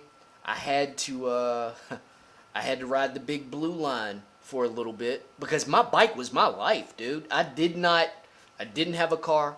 My motorcycle got me from A to B. So you're saying the big blue line's the bus. The big blue line is the bus. I bet that went from 100 to 0 really fast. Bro, it was tough. And I had so much pride that I started walking. I started walking instead of riding the bus with nothing against homeless people. There are people who are homeless for many, many different reasons. But there are an ample number of real deal drug addicts riding the bus Yeah. in LA. They're looking at you like, And they're looking at you like, what is this about? it's a chance to socialize. It's a chance to socialize. BB King's song comes on, Chains and Things. Chain. Breaks me. What song? Chains and Things by Okay. BB King. Okay. Perfectly captured like this sinking vibe that I was having. And all I could think about was the fact, I have acres of land, and I'm working myself to the bone for a shitty apartment with a busted hot water pipe, neighbors above me who are making noise all hours of the night. It broke me, man. LA at that moment, it was a rough spot for production for me. I'd done like a string of shitty music videos. Yeah, right. And it was just like, I'm done. I have all the equipment. I had bought, production equipment on top of production equipment. I was like, I can move back to North Carolina. I can move back to North Carolina and figure something out. All this time, the previous 2 years, every time I come home, I'd buy 15 to 20 trees, right? Cool. So I was sitting on a little arboretum at this point, and all my mind could think about was like, I hope somebody's taking care of my trees. I wonder if my trees are okay. And I'm walking. I was just done. And then I get a couple of emails about the script rewrite, and it was just like, I'm going to take a hiatus. I didn't know how long it would be, but I was like, I'll step away from LA for a few months. I'll see how I feel. Step away from LA for a few months, and What year was this? this was the beginning of Trump. So this was 2016. 2017. 7. So this was 2017. Had this weird meeting coming back to North Carolina. Met this guy, self-professed, super redneck, which is cool with me. right. Whatever, different strokes, different folks. They're around. They're around. Who was literally Radagast from, and I'm gonna show my Tolkien nerddom right now. He was a brown wizard. He loved animals. Oh, tell me more about what's a brown wizard. So there are a couple of different types of wizards. Dungeons and Dragons. No, Tolkien. Tolkien. Don't lump me in with the D&D crew. I don't know, man. White wizard, gray wizard, brown wizard. Brown wizards, Radagast is the brown wizard in Tolkien, communes with the animals and trees. Okay, so he was just straight up in real He life. would straight up real life. Goes outside. The raccoons come up to his porch. Wow. At the back of the single wide, and he feeds them pizza crust. Well, that's why. Right, but Yeah. he knew everything about trees and animals and whatever, and it was this interesting switch between the artifice of LA, because LA is all just kind of this gilded dream and people holding on to their youth. I call it Neverland. It is Neverland, more or less, man. So I was back in the real world, and here was this guy who was into all of the things that I'd spent, months and years thinking about. Learned about trees, finished planting an arboretum. Somebody saw the arboretum I had planted and was like, I will pay you to do the same thing. Knocked the job out in a week and made more money than I'd made in LA on anything I did. Right. So it was like, okay, time to pack up the stuff in LA and do this full time in North Carolina. Okay, and so you just kind of realized that the universe was calling you to do one thing. It was the first time I was able to literally monetize my artistic talent and feel like I was getting paid my worth. Yeah. And that's That's what all enough. artists face. All artists are trying to figure out, how do I turn this creativity into, something that can pay the bills? And it was like, oh shit, I can do this. Landscaping. In a See, way. and that's the trick. Because whenever I would tell somebody, oh yeah, I'm doing landscaping, they're like, oh, you want to come cut my grass? No, that's not Yeah. what I do. Yeah, you're not a groomer. I'm not a groomer. I don't care about any of that. I will artistically prune. You will pay for my time. Your house will look like a poodle. Right. No, it won't. And yeah, it's, I'm at this interesting crossroads now that I'm filming the process of building this cabin, where I'm starting to knock the dust off those old skill sets. Well, I was going to say, you weren't really in documentary, though. Well, that's how I got my start. Okay, is it? Yeah. Okay. Yeah, I started off interning for a company. That's all they did was shoot docs. Okay, so. And I made natural, I want to know the story. I want to see that B-roll of you doing the things that make you click. Yeah. And so it's interesting. Narrative is cool, but kind of feeling my way through my own little doc right now is satisfying in a way I didn't know it would be. Well, I was going to say, what challenges are you facing creating your own documentary versus, working on someone else's then? It is hard to come up with, talking head interview stuff when it's just you. Mm-hmm. Without seeming like you are completely nuts. I know. I mean, I got 3 right here. I know you do. And you sit down here by yourself, and you got the power of a producer, right in your fingertips, and that'll be over here, and I'm like, I can do whatever I want in here, and I get verklempt, That's literally me right now. I can shoot the B-roll all day, every day. I saw him. I had a fly hanging You on pulled my a hair. Mike Pence. It was just hanging out on your head. How long? I don't know. I just It was there for a minute, man, but I didn't want At to least mess we up the shot. addressed it, and we didn't say it, and we didn't wait for people to say something later. It's like, You're hey, not on you're not on camera right now. it's like, hey, Josh, the fly is hanging out. Yeah, it must be that sweet pomade I got going on. What were you talking about? Dude, I don't know. What you were saying, you seem crazy. You seem crazy when you're wanting to ask yourself questions and answer the questions. I've started a habit of riding in the truck without the radio on and talking to myself to try to, like, get in the groove. It just makes me feel crazy. It's easy to talk to yourself in the car. Very. So I think maybe what you could do is you could put the phone up and just let it go black screen, and then just forget that it's there, Yeah. and then just start vibing on It's a it. great idea. We'll see if it works. We'll see. Get a good mic though. And that's That's the my truth. problem. That's what I learned on that first movie. Sound will kill you. So I'm looking through this. I have some repetitive things I say in here that I was going to ask, but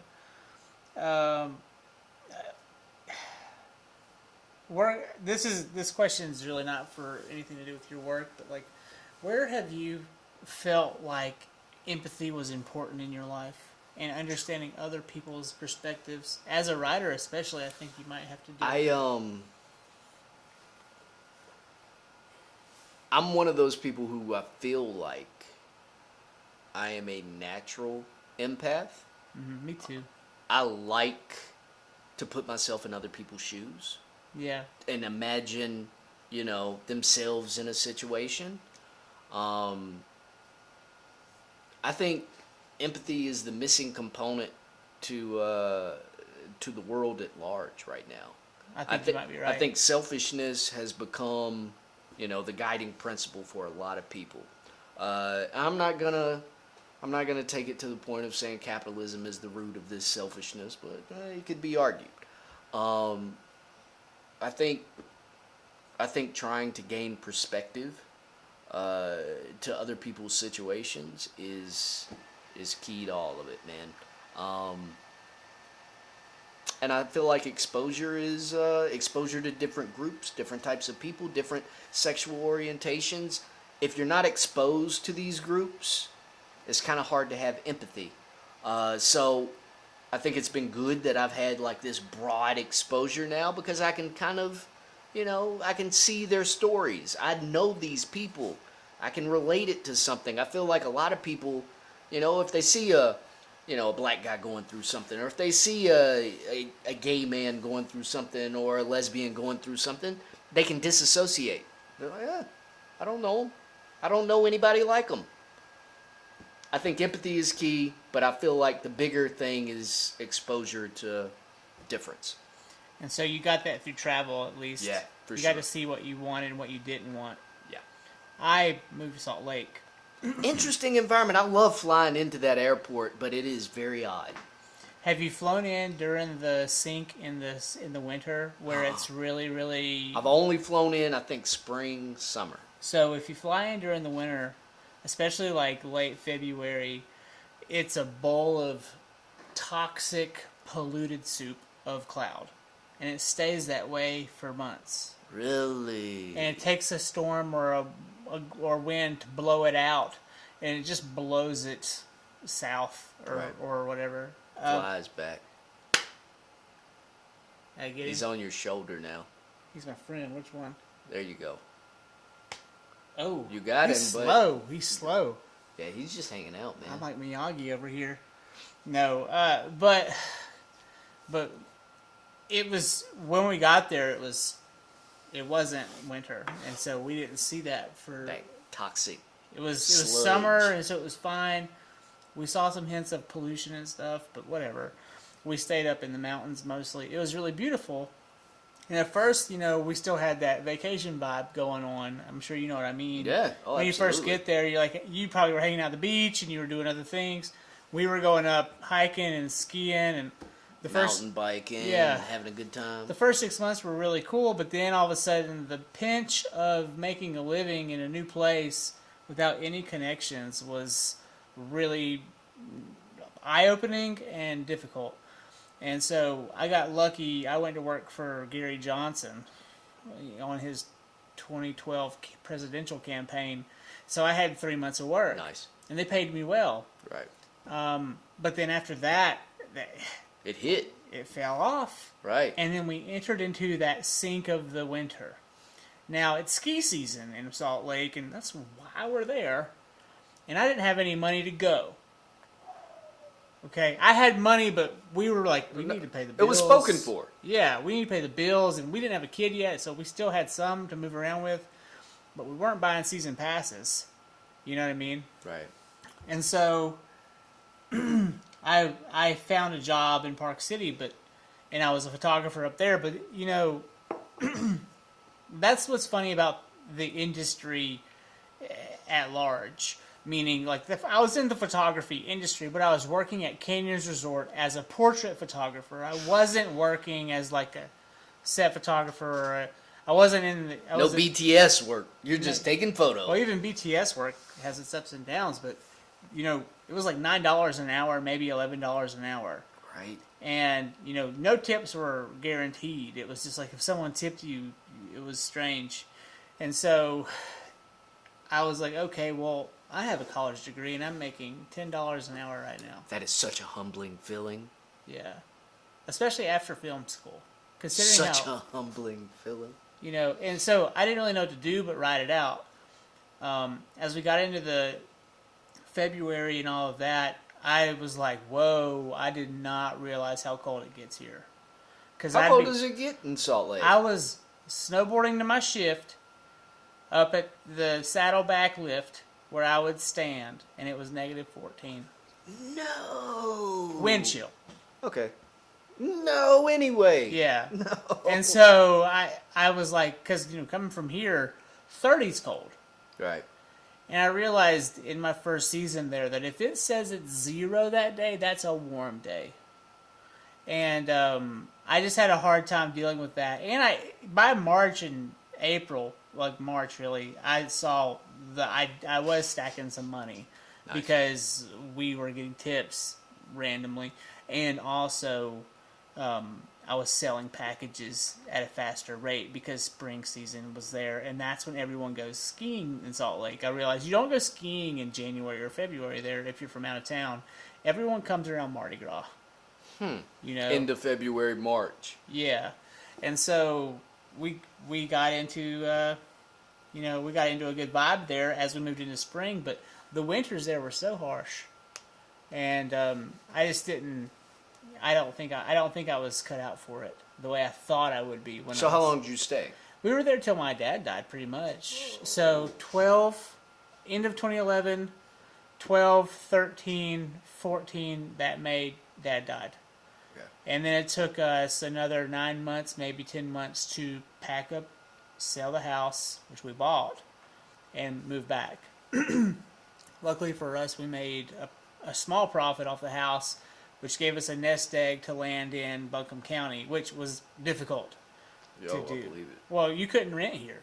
I mean, the rentals that were available, they didn't allow pets, and we had 2 dogs and a cat. And then, you know, most of them were like vacation rentals. And so, you know, you're spending almost $2,000 a month just to stay in this place, and you're like, this is stupid. And so I said, we're not going to blow our money on a rental. We're going to buy. And we had a really good agent named Gary Seafried, and he found us this place. Long story short, because there's a lot more to say there, but he found us this place. And after we moved here, I was like, we're not moving again for a while. I don't want to move again for a long time, like till the kids are up and grown. Would you move? Yeah, I mean, why? Everybody wants to move on up, it seems, and so everyone's like, hey, we could get that place with land, like 40 acres and a mule. Dude. Everyone wants flat ground up here. My wife's included in that everyone statement. And my thing is like, talking with a landscape guy like you, is I want to turn my mountain into a series of plateaus. Hey, terrace. You want to terrace it. Like Japanese garden style. Yeah. And make it really, so like up here you've got, this is like rooms in a home almost. Like this up here is where everyone goes to lay out in the sun and you have a view. That over there is where the kids' playground set would be. Down below we have a little 3 garden beds and a walking path around the house that's clean and safe. And then down below we could even park an RV or something. And that'd be neat, right? And so home base, what I learned on my travels, or in my travels, was home base is important. Right. And you need to have a way to jump off. And you need to have a way to not just secure and have a safe place to live, but to secure the funds to travel. Sure. When we were out there, we were out on a rope constantly trying to afford to live, and we couldn't travel. So what happens? You get stuck in that place, Yep. and you don't travel. And you live in Salt Lake, great, but you don't go see Bryce Canyon. You very rarely get out to Park City. You don't go look at like all of the dinosaur museums. You don't go, and you if you make it to Zion, like, and you travel to the Arizona line, Yeah. you're lucky, because you're just like, how do we afford to do this and work? And so, I mean, we both had full-time jobs, and we were in our early 30s.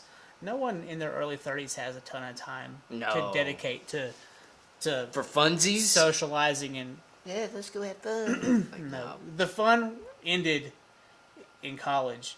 I just feel like when I got into college, the throttle for difficulty was at like a 2. Sure.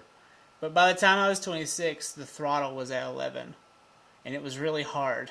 You know how things just turn up on you. Oh, yeah. And all of a sudden, like, I had to pay all my own bills. I didn't even know how to pay my bills. No one taught me about certain things in school, you know. Like, my parents were like, you don't know how to do this? I'm like, no. It's like, how was I supposed to learn it? Yeah. And so, luckily for me, I had 2 good parents who helped me kind of get through that. Right. But I remember I traveled to Rochester, New York when I was, 22, to help my friend drive down back to school. And my friend was like, thanks. But he didn't help me pay for the gas to Rochester and back. What? No. No, that's on you, man. I would have been like, hey, bro, you going to have to kick in on this gas. Well, he was in his own car. And so he packed my Montero to the brim, and then he packed his car to the brim. Hey, bro, you still going to have to throw in on this Yeah. gas. And I need that. I got halfway home, and I was like, I did not calculate this gas cost, because I was 22 and I was stupid, you know. I did not calculate how much this was going to cost me, because getting up there cost me X amount, but getting back cost me 3 times as much. Yep. You know, I'm like, but I'm driving south. Does that not help? No, no. Right. What? It's not downhill. What are you talking about? It's not downhill. And so I did make him get me a sandwich one day, because I was so hungry, and I didn't have any money to go buy bread and cheese and Man. yeah. And I remember I He gave you nothing? nothing. He was my roommate. Oh, man. He would. Yeah, he was one of my roommates, and that was a tumultuous relationship. I did not stay there long, but I remember, because of that situation, because I came back literally in the negative, I had a friend that I made quickly, and he gave me like 3 loaves of bread and block government cheese.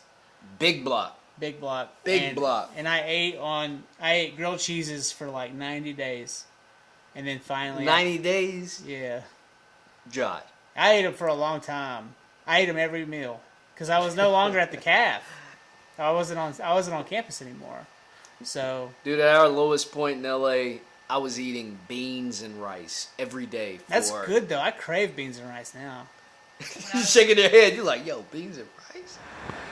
I went to film school in Philly, and if I could have eaten beans and rice, that would have been like a godsend. I know. Like, Y'all From are the talking like Lord. beans and rice. Beans and rice is cheap. Why are y'all not eating beans and rice? Because we don't have beans and rice money. I used to stand in the line with a SoftBank kit and an HVX 250, and I used to stand in line in between shoots at like the little where like the Catholics would hand out like the hot dogs and stuff for the homeless in front of the library, and I would get lunch there every single day. wow. Yeah, like a bag of rice is like what, $15? Oh no. Yeah, no, but you're talking about a 40-pound bag. Yeah, I'm not gonna go out and buy one. No, I'm talking about like a 5-pound bag of rice. See, that's where you're messing up.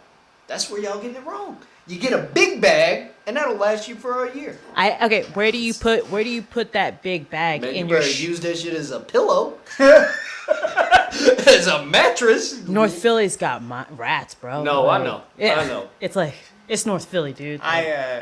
So when we were in Utah, they had these big box stores there. They were like Costco's or whatever. And they had this sale on 50-pound bags of rice. See? I bought 3 50-pound bags of rice. How long did they last you? No, we never. I bought them in 2012 thinking shit was going to hit the fan. I was like, if something goes bad, we got 3 bags of rice. That's how I was seeing it. And I put them in the basement and we never used them. And my wife thought I was an idiot for having the rice, but we never used it. And then when we moved, we didn't have room to bring the rice home. And so we sold it at a yard sale for like $10 a bag, and they went like that. Telling you, man. Somebody was like, "Oh, 3 bags of rice." 50-pound bag of rice? For $10. Yeah. Man, I'm buying that right now. I know. Yeah, no, it's a good move. You had your mind in the right place. I did. I was kind of crazy. I was worried about my equipment with Solar Storm in 2012 because everybody was talking about Right, something the was going. solar flare storms. Yeah, and so I outfitted my closet in the basement of our house in Salt Lake with tinfoil, and I like set it up like a shell if I needed to throw my equipment in there. Never mind, I could have just had insurance, and that would have been all I needed. But you know what I mean? Tinfoil's cheaper than insurance. Tinfoil. I tinfoiled that whole closet up. My wife, she thinks I'm nuts. I know it, but. Yep. Yep. We're coming up on 2 hours. That's okay. It's okay.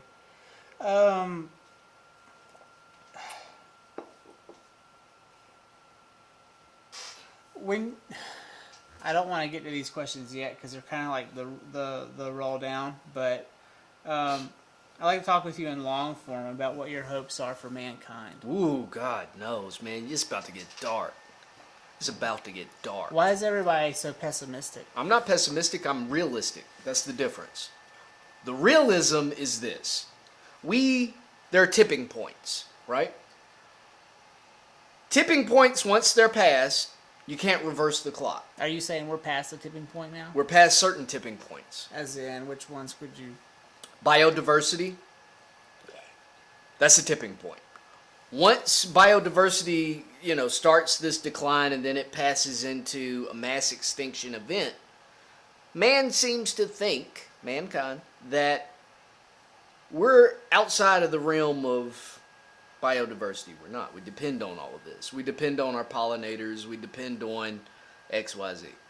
When you're seeing mass die-offs of pollinators, of birds, of fish, of corals, of all of these things that we have this symbiotic relationship with, guess who's going to be next? Eventually. I'm not saying it could happen in 20 years. It couldn't happen maybe in 50, maybe in 100 years. It's like when our bees go extinct, we're in real trouble. Period. But bees aren't the only pollinators, you know? Bees are major pollinators, don't get me wrong. Mm-hmm. That's a tipping point. We're passing that. The CO2 situation is a real deal situation, but a lot of people don't realize soil is the key to that. And we are turning all of our soils through the process of desertification into these basic... There's a difference between soil and dirt, right? Dirt is this anemic substance that does not have any life in it. It's dirt. Soil, a tablespoon of soil has almost the same amount of life as humans who have lived in the existence of man. A tablespoon. Billions of life forms. Through factory farming processes, we are turning vast swaths of our soil life into basically deserts. That's what created the Dust Bowl. Is that why my mushrooms won't grow? Did I get the wrong soil? Wait, you're trying to grow mushrooms? Are you using a woody material for them to feed on? I went online through Etsy and bought Substrate. Okay. And it's supposed to just be straight up. You just need that and you throw them in and they grow. But the first time I did it... It worked? Yes, it did. They grew fine. Everybody got high. Oh, you're talking about... Yeah. Okay, psilocybin mushrooms. Yeah, man. Okay. But my last round, I bought 4 bags. Mm-hmm. And, my buddy said, he's like, look, if they don't grow in 2 months, they're not going to grow. And it's been 6, and they're still sitting there. And they stink. They smell. but there's nothing happening in that. I mean, you got to make sure that you have good spores.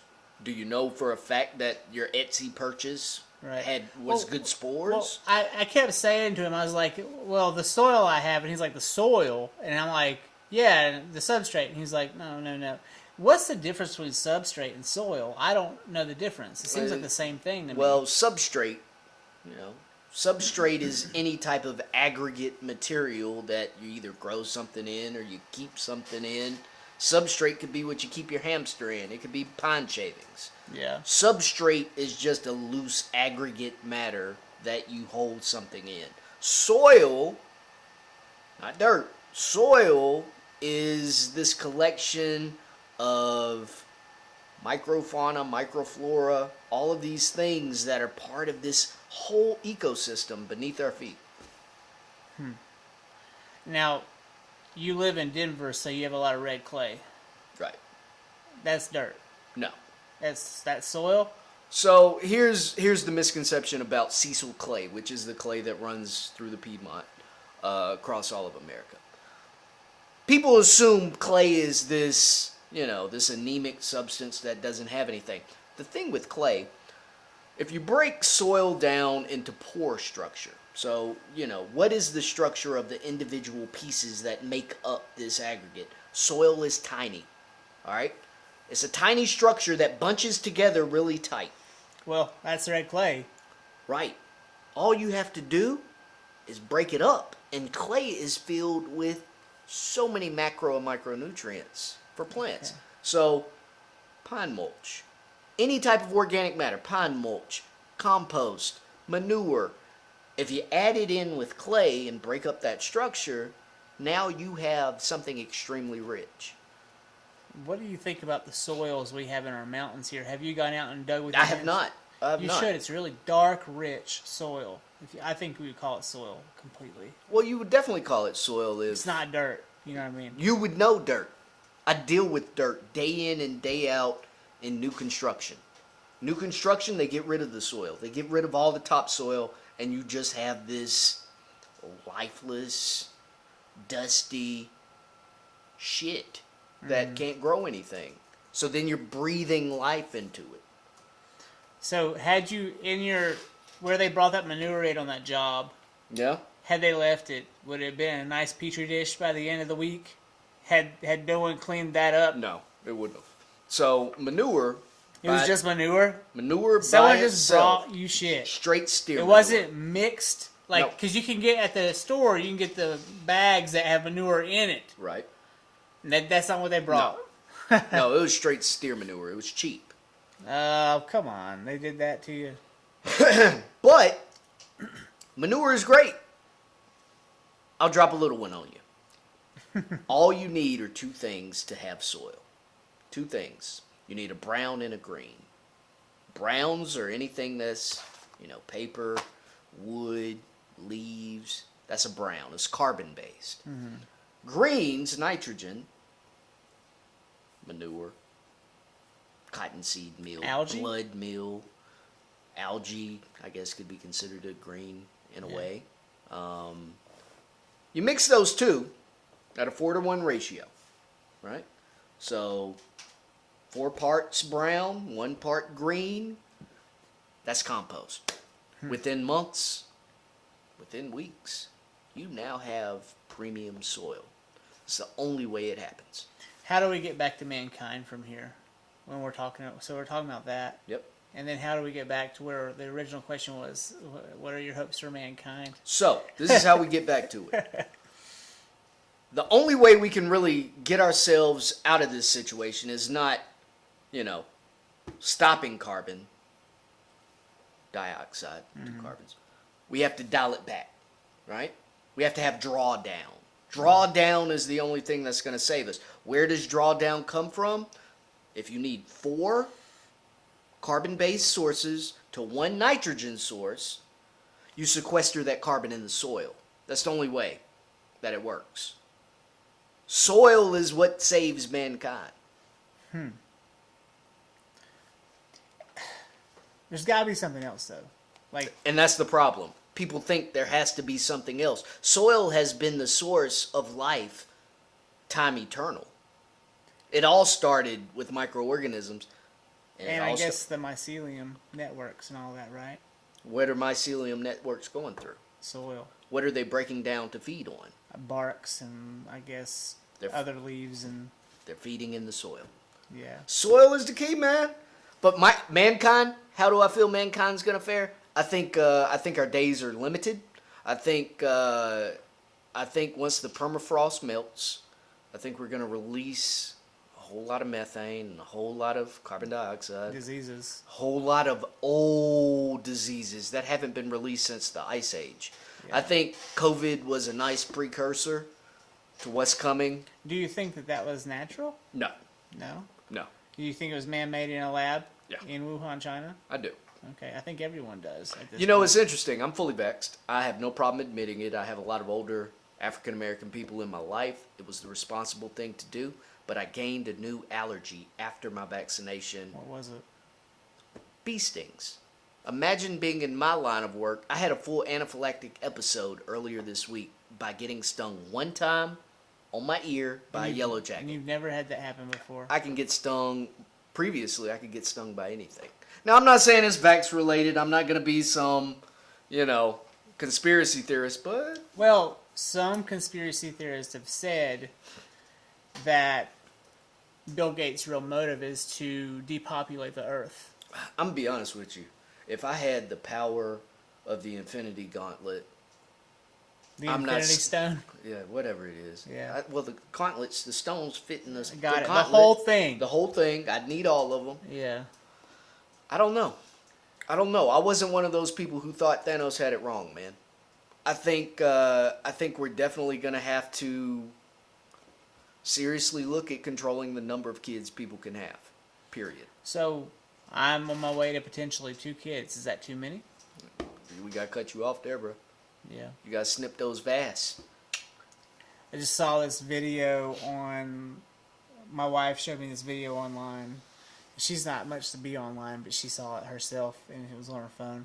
It's a TikTok video that was repurposed on Facebook or something, and it was this guy, and it said, when your wife thinks she's going to have a girl, and he, walked... It was like a stupid song was playing, and he started walking in line with all of his sons. 9 sons. Later, they finished the line. See, that's just... And he's got one in his hands. That's disgusting to me, man. It's irresponsible and it's reckless at this point. I think... They were obviously white people, who else does that but some Mormon in Salt Lake, right? Mormons love having plentiful kids. Yeah. Abundance. But... we don't have the resources for abundance anymore. Well, what's weird is we're here in America and we're spread out, but then in certain Eastern countries, they're like, huh. Yeah. And so, what's that? I don't know if even you're the person to talk about China. I can talk about anything. Yeah, but is it right? I don't know. Yeah, right. Well, that's fine. We can fact check later. But I live in the mountains, sure. And my neighbors, I have a lovely lesbian couple down here. In between us is the VRBO Airbnb. No one lives there. And then down below is a lovely homosexual couple and we can only hear them by earshot. We can hear their music. Sure. So what are you asking? We're spread out. We're so spread out here. They're spread out in China too. Just not in population centers, not in urban centers. If you go to LA, if you go to New York, if you go to Philly, if you go to Miami, if you go to any major urban center, it's not this. You would have hundreds of people in your immediate vicinity. That's no different than Shanghai or any large city.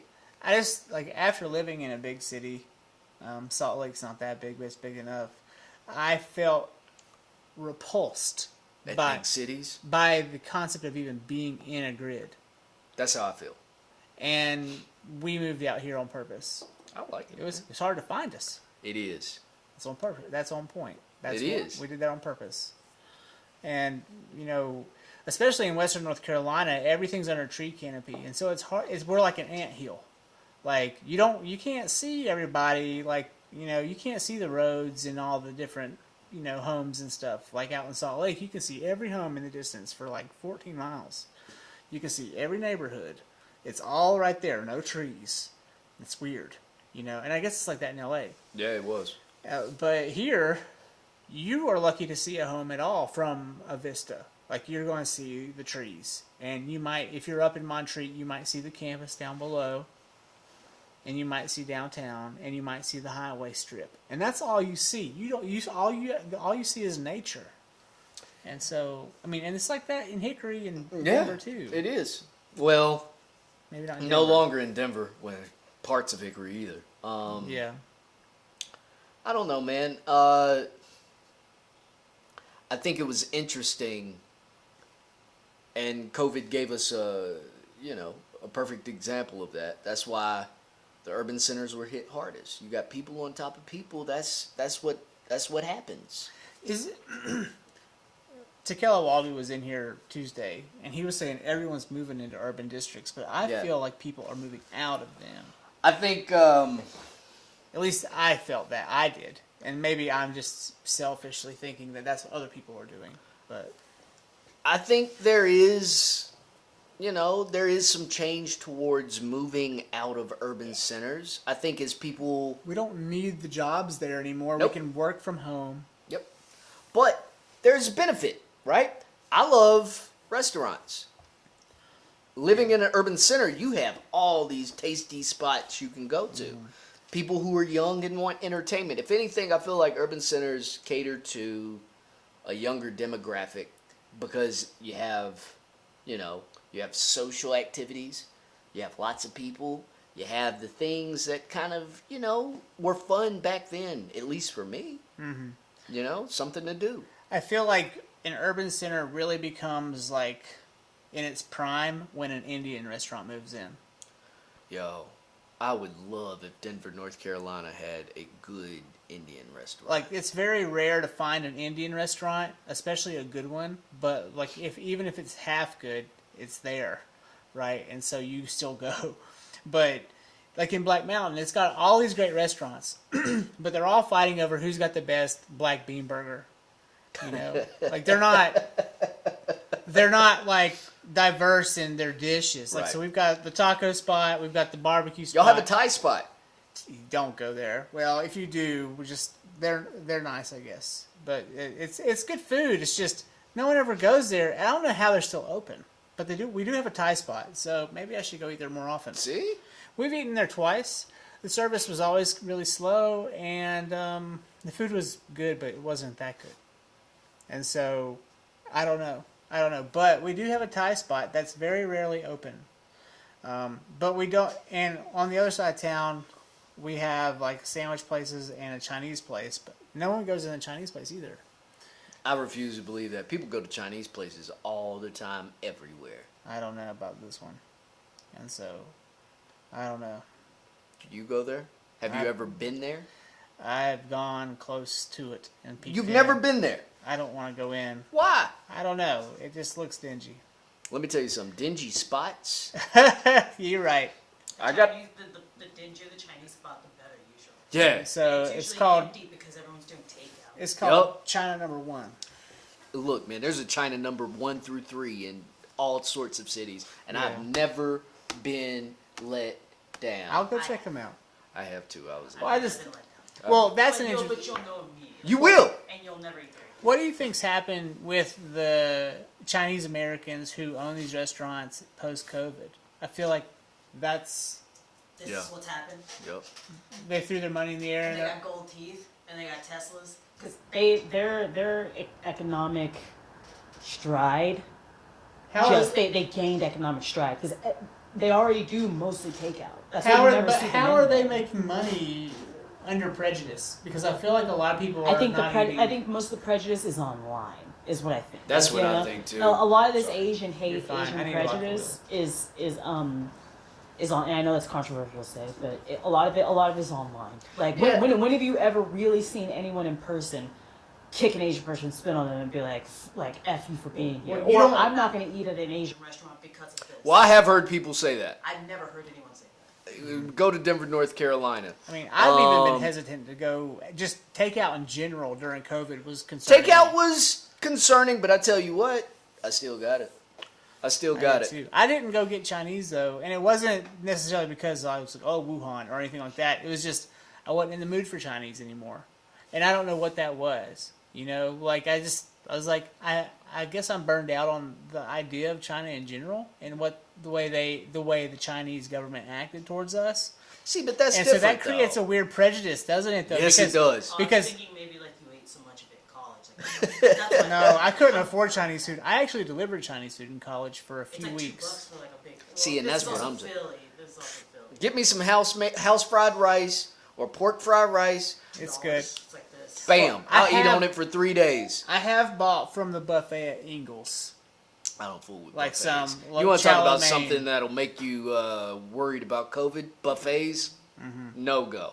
Well, but I was always like I've caught some wind online about people who just like are refusing to eat Chinese food Yeah, during COVID. That's why I was said like I think most of it's online. Maybe so. I worry. I don't really worry, but like I think about it sometimes, and it's hard for me to kind of get a grasp on what the Chinese Americans are really going through because there is a prejudice there, and you know it's predominantly coming down from the whites. Yep.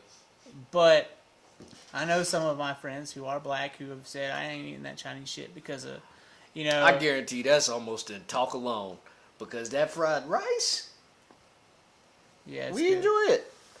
I don't know. You're right. The Asian black community dynamic is interesting.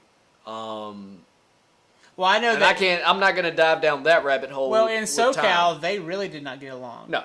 Well, that's a lot of places. I mean, they hold a lot of money in black communities through Chinese restaurants, hair places. Well, you would hear a lot of racial slurs coming out of the Chinese Americans or the Asian Americans during the 90s. During the Yeah. riots. And also, you see it in film too. Like when they're redepicting like that one with Dr. Dre. Yeah. What was that last one they did where they were doing the story of Tupac and Dr. Dre and all of them? Remember when that came through? Yeah. That was like early COVID. You know, like they were talking about the racial tensions between the Chinese business owners and It was the mostly black- Koreans in LA. or Koreans. Yeah. Yeah. The Defiant ones, is that what it was called? Yeah, the Defiant ones. That's Yep. right. Good call. I couldn't remember what that was called. I don't know, man. You know, I think when you have kind of insular communities that stick to themselves and you see Would you consider the Asian Americans insular? for the most part, yes. I know the Mon communities in Hickory were. Yeah. They were so quiet. And only a few of them were, outgoing, in our school. And people knew Look, who but they they're were. doing it. They're doing it. They're building economic power through keeping it this little tight community. Well, but just talking about China alone, I witnessed personally China come in to Tooele, Utah, and buy a racetrack. The Chinese business owners came in and bought a racetrack for double what they were offering, and it was like 400 or 500 acres of land, and they renamed it Utah Motorsport Campus. It was Miller Motorsports Park, and they renamed it Utah Motorsport Campus, leaving it there for all of the privileged white people to go race their cars. Right. Take that money. But now they own all of that land. And what I've been hearing in podcasts and reading online is that this is happening all over the country. Businesses are being bought by businesses in China. And is that how we are consumed by the world stage? Is that what happens to America? Yeah. Do we sell out?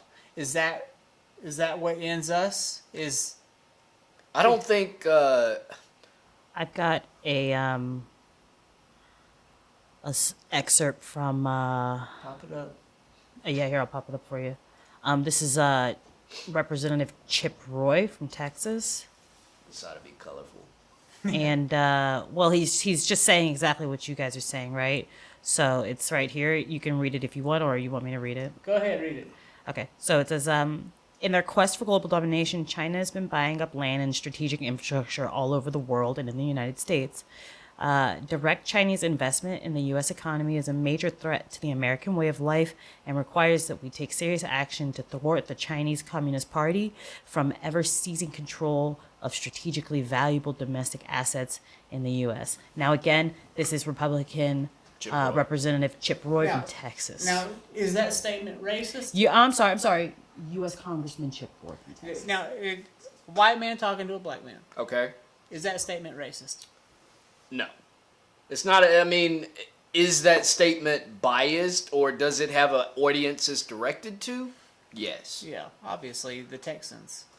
Well, And The right. the right. I mean, that's a dog whistle. There have been Chinese dog whistles for the past, honestly, since Chinese people helped build the railroads of this entire country. that's true. But you can't buy something that's not for sale. And that's the thing, like, it's a choice to sell to them. Yeah. And all of these people, Miller Motorsports Park included in that, the old man Miller died, he left it to his sons. His sons were pieces of shit. They didn't care who they made their money off of. So they sold it. So they sold it. And they sold it to China? And they sold it to China. But like, if I were talking if I am talking to two people that I trust, I'd say those are two of the biggest fucking sellouts I'll ever meet in my life. Because they didn't sell out to just, the highest bidder. They sold out to the CCP. Right. And they sold part of Utah, which is like the most American part of our country, to but Utah, the Utahns, the people who live in Utah, they act a lot like the people who live in Texas. I can believe that. They're all like driving a dually, wearing their hat with the American flag patch on it, and they're all riding motorcycles on the weekends, and they're acting tough, and they act like they're from the South. I even saw rebel flags flying around. I can in believe Utah. that. And I'm sitting there from North Carolina, and I'm like, this motherfucker's got a rebel flag on his truck, and he's in the Northwest. But so, This is what NATO had to say about China. Go ahead, read it. Okay. The geopolitical effects of the pandemic could be significant, said NATO Secretary General Jens Stoltenberg in the web conference of defense ministries on Wednesday. Some allies are more vulnerable for situations where critical infrastructure can be sold out, he said. Of course, he meant China. China's been busy buying Greek ports. Looks like they've also bought some Italian textiles and shipping overseas, and they've started to buy in Oklahoma. Well, and they own Africa. Africa That is, goes way back though. yeah. Yeah. That goes way back. Well, it's funny how people talk about the East and the West, but then Africa's just sitting there like a giant dick in the fucking Indian and Atlantic, and no one talks about Africa. What's Africa? Well, Africa was sold off as long as Europeans have touched Africa. It got divvied up between every European country. But even before that, China was in Africa during the Zhongzhongzi dynasty. Probably way back then, like 2,500 years way ago. back. Way before, yeah. Yeah. I mean, would they think? I mean, Africa's raw resources. Well, but this is what's crazy about Africa. It's like, so the Europeans were eating away at it from its, I guess, west coast, and then the Chinese and even others were eating away from it at its east coast, taking all of its people, all of its resources. In the Middle East eating from the and north. so, these tribes in the middle, they're just like, groups of people. They're not countries, so to speak. No. They're just like unorganized, and they don't know what to do about it. And so then they get involved in the slave trade, and then they're fucked. A little more complex than that. But, Yeah. yeah, in a nutshell, when you have that many raw resources, you're going to be the resource supply for the world. Talk to me about your ancestors. Okay, what do you want to know? Do you know where they all came from? Yeah, no, it's interesting. Granted, you see me, you're like, black man. Light-skinned black man, and well educated. I don't know why that's a caveat, but It's weird how that. I matters. did the DNA, I did the thing, Yeah. and 50%.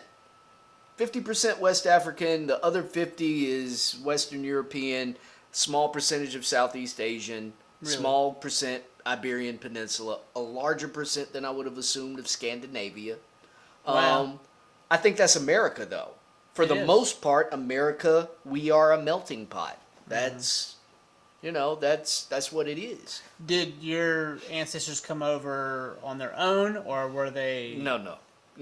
They came Straight over- South Carolina gold rice, slave harvesting, slave trade, Benin, Togo, Nigerians, West African proper, Okay. brought over during the slave trade. Yeah. White side, Scotch Irish, Confederacy officers in White the mix. side is one of your parents white, or was that Both of my parents are mixed. Okay, so your grandpa on your Grandmother, mostly Native American white on my dad's side. okay. Grandfather, dad's side, black Native American. Grandparents, mom's side, grab bag of white and black was her father. Grab bag of white and black was her mother. And I think that's the African diaspora for a huge percentage of black people. Charmaine, do you remember that episode they have with Graham Hancock on Rogan, where he was talking about the theory? You don't have to pull it up. Don't pull I it. know I am. The theory where African Americans came over on their own well before the slave trade happened, and they populated through the islands and then up into Florida. And I believe it was Graham Hancock was saying that a lot of African Americans were already here before Columbus was here, and they discovered America long before Christopher Columbus Well, the did. Vikings were also here first, and Right. they stopped in Africa. So it's like, yeah, they might. There might have been some might have black been- they might Africans have with the been taken. Vikings. I just thought that was such a And- compelling and So story. it was the Vikings, the Spanish, and then You're right. actually Christopher Columbus ran into the Dominican Republic. Right. Hispaniola. He was. Yeah. No. It was the Spanish. That's Hispaniola that you're thinking of. But then it was No, Hispaniola is where Columbus landed. Yes, where he landed. Now- Amerigo Vespucci is the one.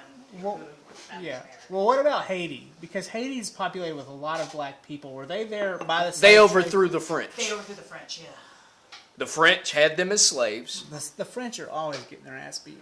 Yeah. Yeah, They're not yeah. so bad. If you haven't watched, and I assume you haven't, if They're you don't lovers, do not TV. fighters. Yeah, no. The French got overthrown. There's a really good portion on Exterminate All the Brutes, which came on HBO. If you haven't seen it, check it out. Where it talks about, that process. The French were overthrown in Haiti. The British were overthrown in Jamaica. And that's pretty much the extent of the It just seems highly probable that they would be overthrown. I mean, imagine being in Jamaica and being like of the crown, and you're surrounded by Jamaicans. Well, no, Or you at were that surrounded by point, Africans. Africans. That was South Carolina. South Carolina, there were more black people in South Carolina than there were white people. I just don't know how there weren't more uprisings in the States. They kept slaves separated. They chattel slavery is why Sounds is kinda a like the brutal method of like beating people down and basically removing So they any kept type them of connection. separated. They took away their children from them.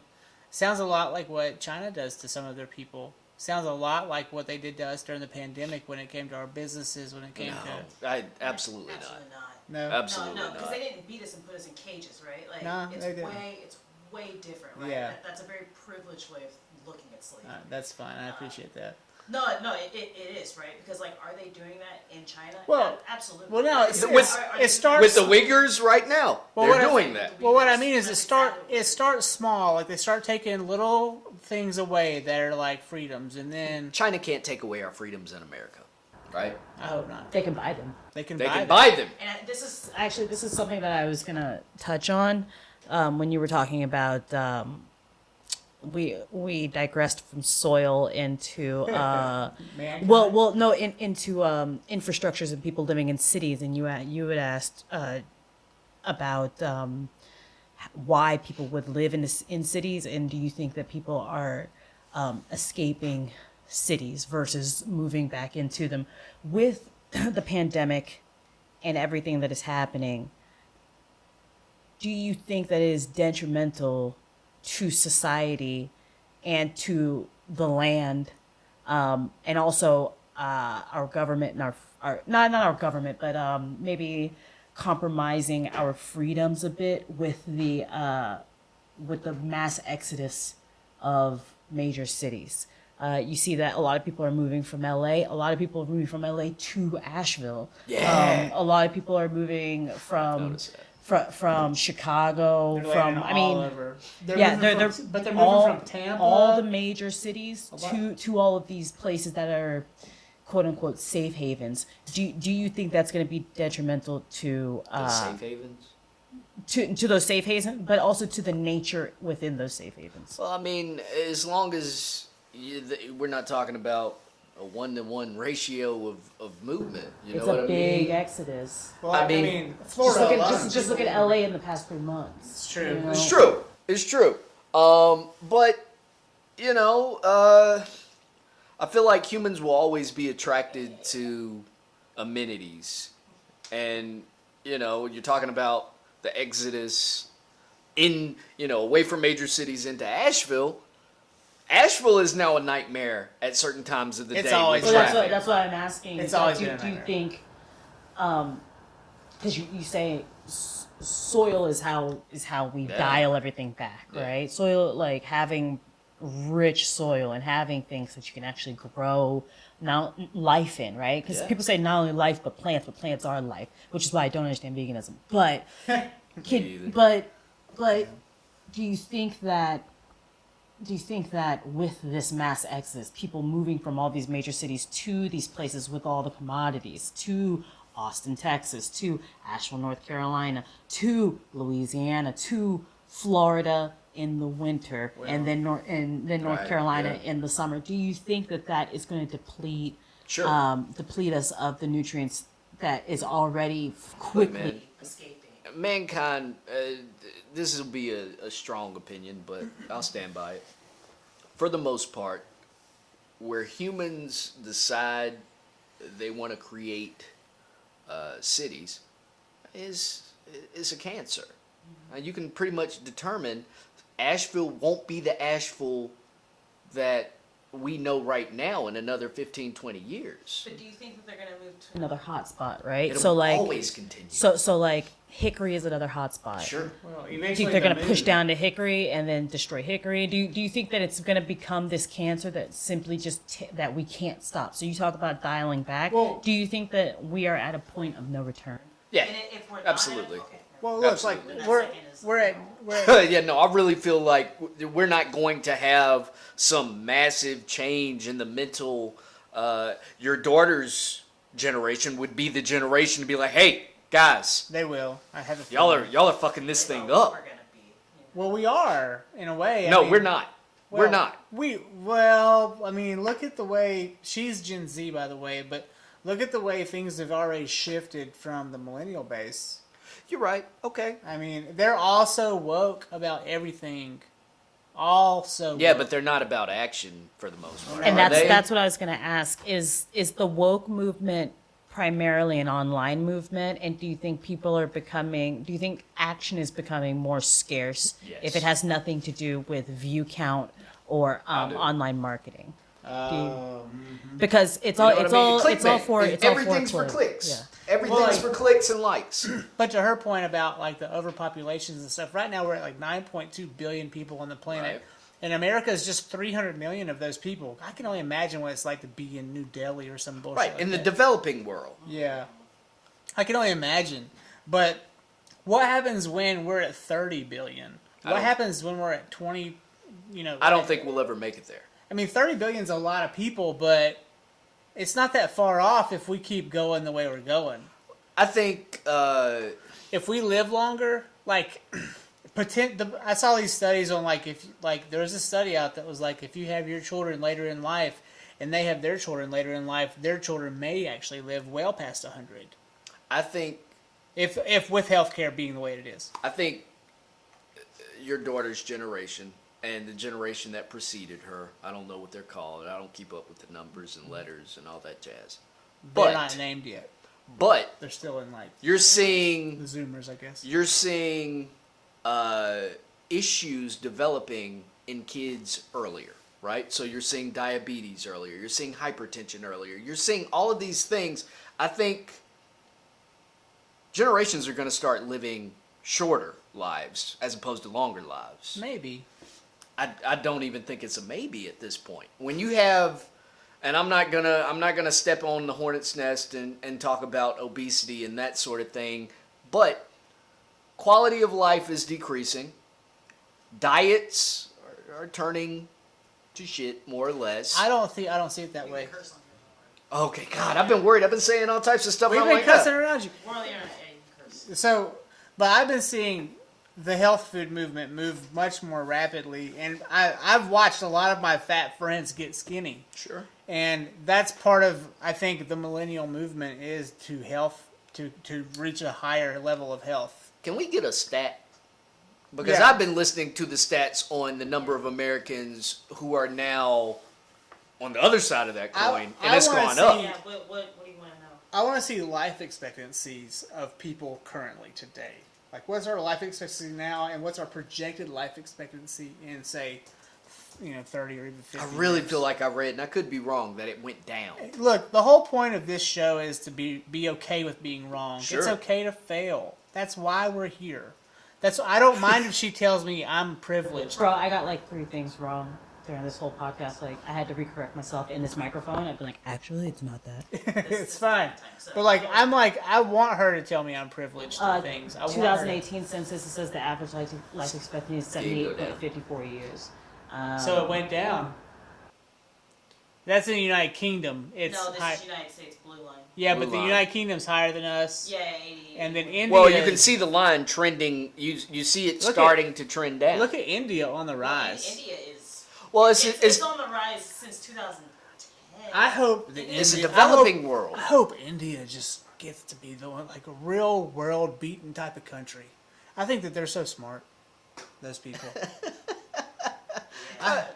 I have friends. I mean, I can't put an umbrella over the whole country, but it's a different work ethic, and I It's think also that classes. right. Well, We're talking about the classes, within the caste system. We're seeing the ones But, who like we have Made it out. Right. classes here, but No, not No. like they that. go No, with not the like that at class all. system. Yeah, we don't. castes. Well, yeah, but like that's what I'm saying. Is like that's what I'm getting at. Is like we have class systems here that are obvious, but they're not set like from birth. Right. Well, they are, but they're not really. Right. And so like just we were talking the other day. Like so, right across the street from a mansion, there's like a double wide trailer down here, and so we all live in the same place together. Yep.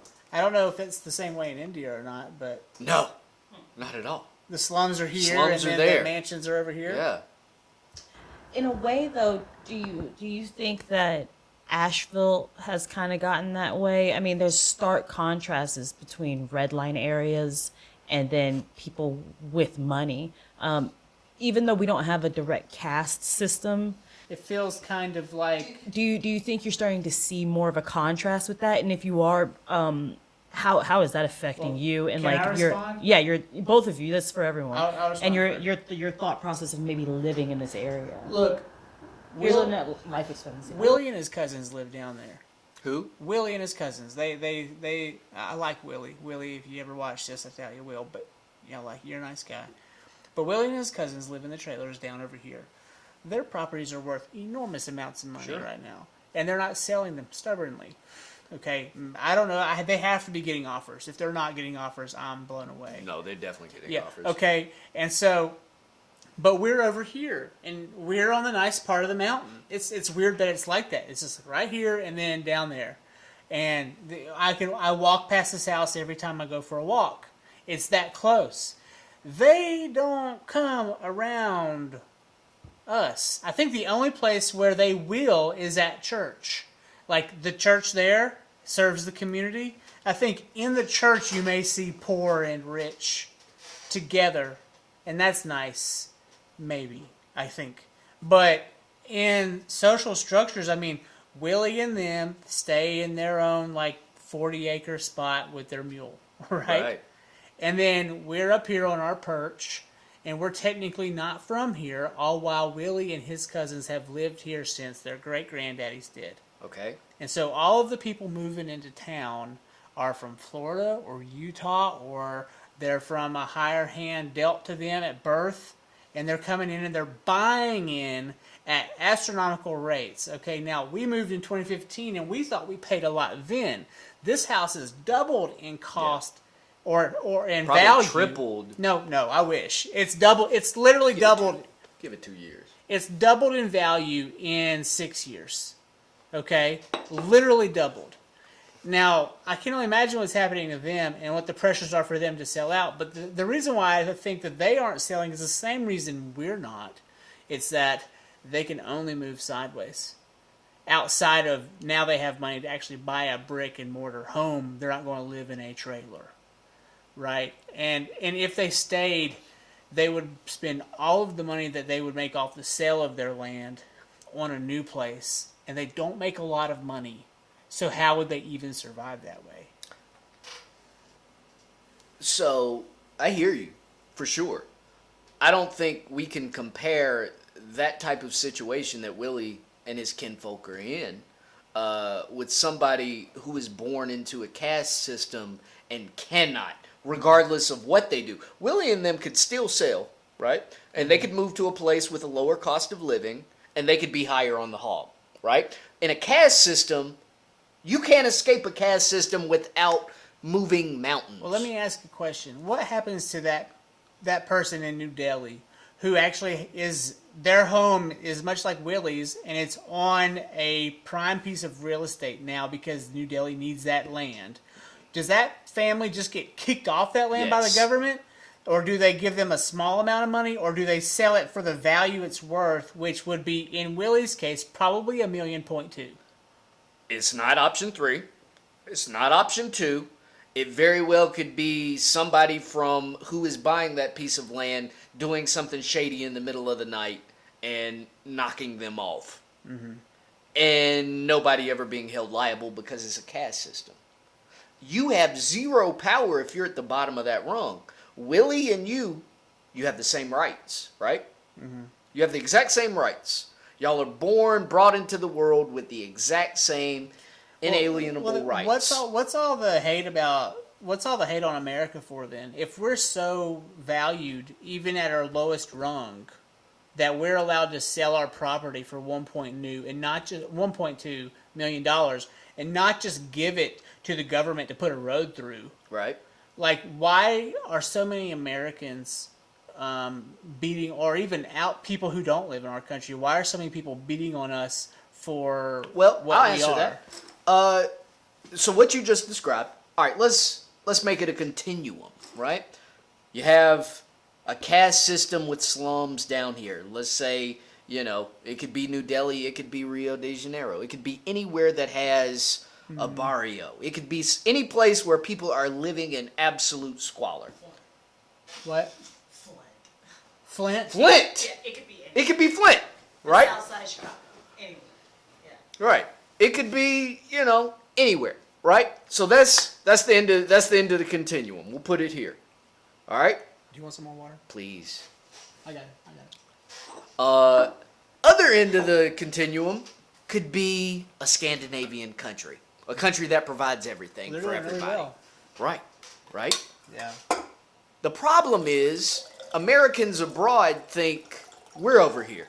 They think we're at the end. We're the top tier, right? That we think we're Scandinavians? No, we think we number one, when we are honestly just 24th.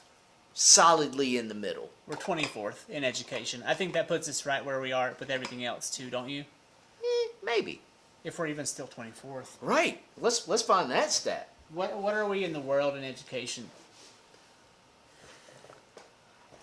See if there's like a quality of life index. I'm sitting here talking with two people who I find very intelligent. And so it's Right. hard for me to see us as like really low on the totem pole for education in the world. But you're talking to college-educated people. We're 14th. We're 14th. Oh, shit. Oh, we've climbed. Who are we? Can you show the rankings? Yeah.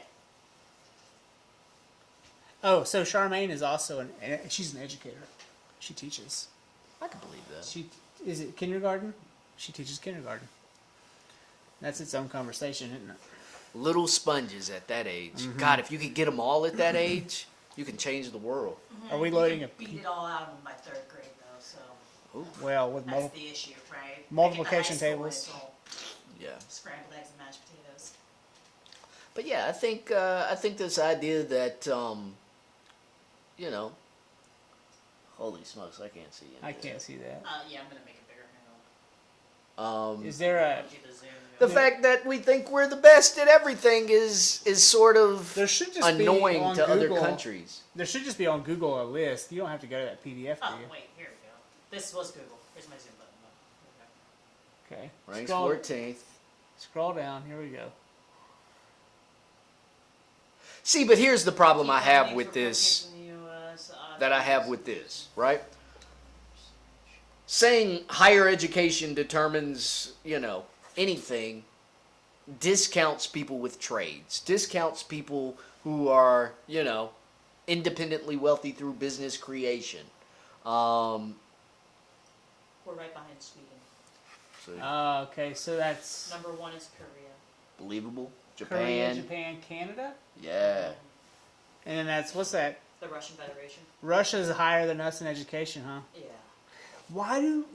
of course they are. These year references are from 2000 to 2009. So it's old. These are old. This, let me see, it's referencing the number 1.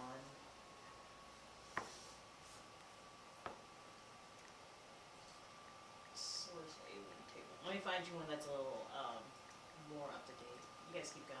No, we're good. We're hashing this out. Yeah. I'm looking it up on my iPad. Oh snap. You gotta go. At least in another We're 15. We're at 3 we're at hours. 3 hour mark. Yeah. It flies in here, just like every other podcast I listen to. This, Where next thing you know, you're just like, holy smokes. I just wasted 3 hours listening to this thing. Unless they tell stories. So it's 24th in science, 38th in math. That's believable. In literacy, we rank 28th. So, you see what I'm saying? It's like we're middle of the road type country. Yeah. If there's a quality of life index, Well, what makes America such an influencer then if we're not the smartest kid in the room? we're the strongest kid in the room. Well, are you sure? Yeah.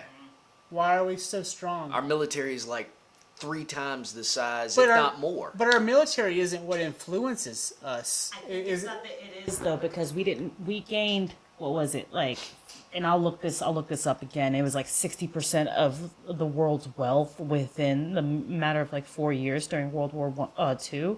And that's what made us the greatest country in the world, quote unquote. That's when all that started. China is, there's a huge thing right now about China's, their fleet of Navy, Yeah. right? Like their naval fleet. It doesn't matter how big your army is. If they haven't been active, then what's the point? Right. America has the most active military in the We entire sharpen our world. tools on the Middle East every At- year, don't we? Every year. On everybody, every single year. On everybody, every single year. So, with that being said, it's like, well, does our military make us the best country in the world? Yeah, that's the reason why. It's 'cause It everyone's- feels every- like a real hard shell for us to live in peace within. It's like we have this real hard facade around us, like we have a fortress around us of military, and then here at the homeland, we're able to like be soft with each other and live. But in we're harm- not, though. Oh, that's also an interesting point, because while our military is sharpening its knives on the Middle East and other people in other countries, we're at home kind of fighting the good fight between each other to round off the edges with our racial tensions. And sure, yeah, you see George Floyd and you think nothing's getting better here, but the aftermath of George Floyd, you did see a serious ease of that with a lot of white people in my communities definitely were empathetic to George Floyd's death, regardless of his criminal record, regardless of the things that, you know, the I guess the conservative media tried to say about him or his people in his group there. And so for me, it's like, I feel like we're, you know, in the river, the rocks that rub together become the smoothest. You see what I'm saying? And so you go to China, you go to Russia. How much ethnicity do they have in China versus us? I feel like we have a lot more black and white confrontations versus China might have Chinese and black or Chinese and white or Chinese and Hispanic or whatever. Well, it's just two different worlds. Well, everything in China is Manila. Everything is just Chinese. Everyone there seems to be Chinese except for a few basketball players who left and went there. But that's the Eastern world. It was closed off. The East was closed off and so to foreigners for a long time. Well, I would just watch this conversation online between one of our diplomats to China and the Chinese diplomats, and he tried to make a statement that was a bit in judgment of a certain platform that China was upholding, and they said to him, "You are not qualified to talk with us about this issue because you're not Chinese." And it's like, okay, I can't give you that topic specifically, but it came back to that center man theory that we've heard that they have, where they believe that the Chinese man, or the Chinese man is specifically superior to all other races. Just like Hitler and they did with the Aryan race, they think, some of them, maybe a large number of them, think that about the rest of the world from their perspective in Shanghai, in wherever. And so, like, how do we combat that level of racism? Because, I mean, there are a lot more of them there Than anybody? And if they do gain control by buying us, and then they start imposing that center man philosophy on Americans, I don't see a way for them to do it, though. Right? How would they impose our politicians are already selling out. Oh, they are. They've been selling out. And when our politicians sell out, what's left of us? Except because, really strong, smart people like us can run for office, but what barriers are in place for really well thought out ideas to actually make it to the surface in politics today? It seems so hard, and we're always talking about these smoke screens, and we're never getting to the root of the problem. That's the point, though, right? For the media, or for... The smoke screens allow politicians to essentially do nothing and get paid. But that's at the root of evil for what we need to have happen in this country, is it not? Like, we need real movement and real change. And, I don't want to go left or right on this. I don't think I don't think having, a specific team is going to help us here. So. Nope. We're screwed. I mean, I don't have that. I don't think we're screwed. I think we're not asking the right questions when we get in the positions to actually talk with our politicians, or even go up against our politicians to become politicians ourselves.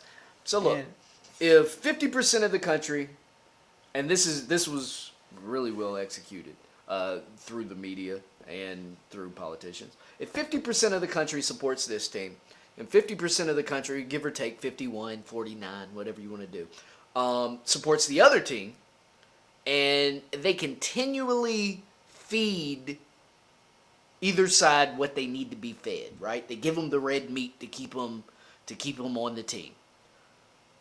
The smoke screens keep them on the team. The Fox News or the CNN or the MSNBC keep them on the team.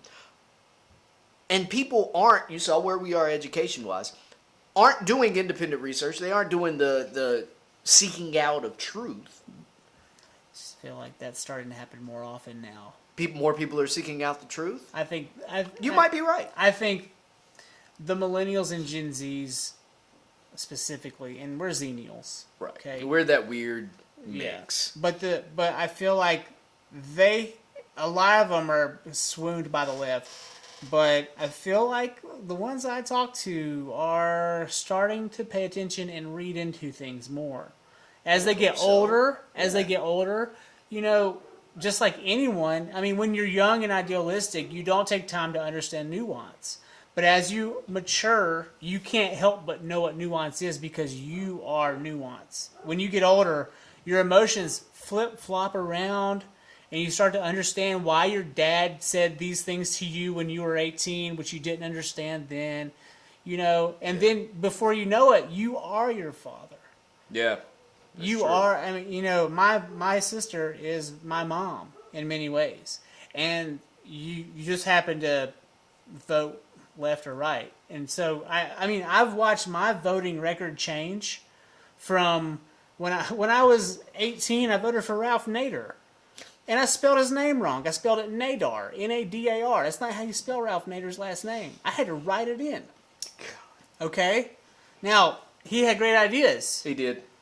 And, I think that was in line with kind of like who I am today in a way. But as we moved into the next elections, obviously I voted for Barack Obama. I think so many people did, man. And then in the wake of Obama, I was not going to vote for Hillary, but I didn't vote for Trump because I was like, what am I doing? Were you one of those people? You were one of the sit it out people? No, I voted Libertarian. Okay. But that's me going back to Nader. Right, no, yeah. But and that happened to me twice. I was like, because I couldn't believe it. I was having conversations with people. I was like, am I going to vote for this motherfucker right now? Am I going to really vote for Donald fucking Trump right now? And of course, I came to my senses, and I didn't. But a lot of my friends who did vote for him would tell me I'm an idiot for not. And they might have a point to make. What is their point? Their point, in my opinion, is, he was being hard on in putting sanctions on the Chinese. He was doing certain things. And I'm not but gonna... he was horrible online, and his Twitter was awful.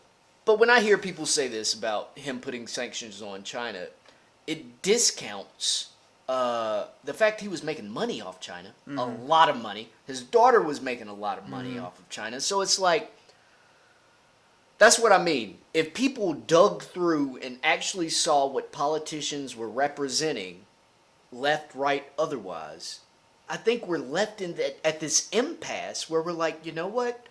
Both sides, essentially, they're screwing us. I have, as a journalist, if you can call me that. Sure, absolutely can call you that. I can't vote left or right. I feel that if I do, I'm compromising my journalistic integrity. Yeah, absolutely. Your truth is all that matters. And so I'm on the fence, and I'm holding on for dear life. And it's really more like I'm holding on to a boat in a wild ocean storm. And I don't know which way to fall. And I don't think I should have to. But I'm being pressured by both of my friends. Sure. On each side. And I don't really know how to make head or tail of it right now. All I know is I think Joe Biden's a sellout. I think Donald Trump's a loudmouth. And I always want to call her Michaela. I don't like Kamala. I don't like her. I think she's disingenuous, and she does things to get votes. I'll agree Also, with a lot of that. I also think she's a sellout. And so, she's not Barack, dude. Yeah, well, let me tell you. Nope, I'm not going to do that. I'm not going to do it. I mean, I have my bones to pick with Barack as well, and I've voted for him twice. I worked on his campaign. Yeah, and there are things that are coming to light now about what he wasn't able to accomplish, Right. because of fear constitutional gridlocking through, the But right and left there are thing. people who are saying he could have done this more, he could have done that more, and I'm like, hey, it's easy to quarterback couch command when you're not in the Oval Office, but did you see the dude turn gray overnight? Oh, yeah. Can you imagine? Being president? No. Your beard would be white. Yeah. That's why I have a hat on. My hair is white, man. No, you're got a few strays. I'm trying to be somebody's silver fox. You get there.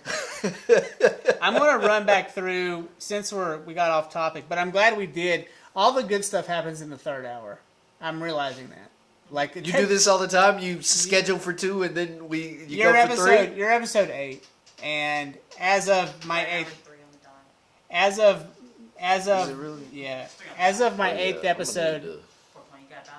Soon, friend. It's okay. No. As of my 8th episode, I'm realizing that people don't really loosen up until 2 hours in. I can believe that. I can It definitely took us a while. Sure. But, okay. How can we best organize ourselves locally to create opportunities for growth?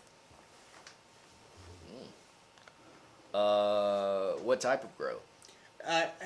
Back to mankind. Okay. Like, how can we take what's wrong and make it right? I think, and this is where I'm not going to be pessimistic. I think peer groups of like interest are growing.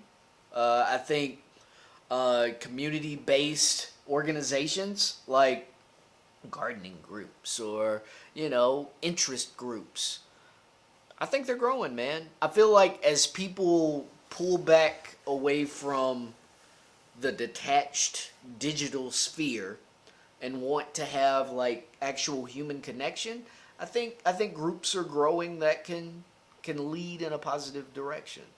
And I'm not gonna completely shit on Facebook and MySpace. I almost dated myself. You did. Not MySpace, Instagram. I think as people, form groups there, I've had meetups with groups that I'm part of on Facebook, and it's cool because you get to be part of this kind of like-minded group of people. I think direction and actually figuring out what we're trying to accomplish is more important. And I don't think we'll have that sort of singular group think unless there's some sort of like major cult of personality figure who comes out of the blue. Well, you get that groupthink online all the time, but then when you meet people in public, it's not that at all. And everyone seems to have, some people, have their talking points, and they're dyed in blue, Democrats or vice versa. But for the most part, if you get them on a specific topic that is nuanced, they won't be just cut blue or cut red. No. They'll talk to you about it, and they won't get mad and start screaming at you. Oh. I mean, some of them do, but I don't like those people. But they don't last long in public, do they? They end up going back to their hole.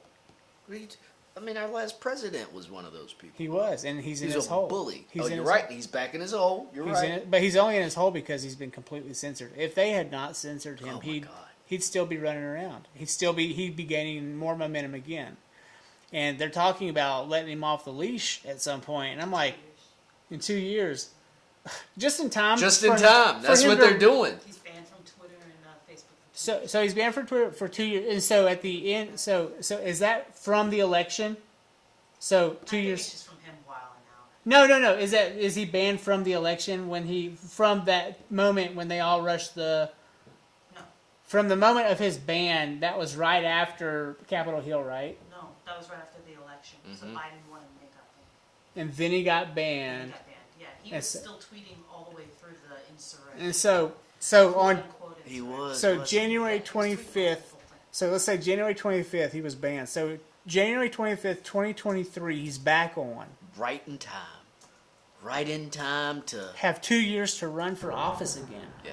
And They're then not going to let him run for office. You can't say that. I can't say that. You're right. You can't say that. Yeah, no, there's no way. He's uncontrollable. He's like a wolf. He'll come and he'll run third party and he'll Ross Perot the fuck out of I everybody. don't even think he would have to because a certain percentage of the right still is in lockstep with And there Donald is Trump. not a Republican runner who can even come close. Nope.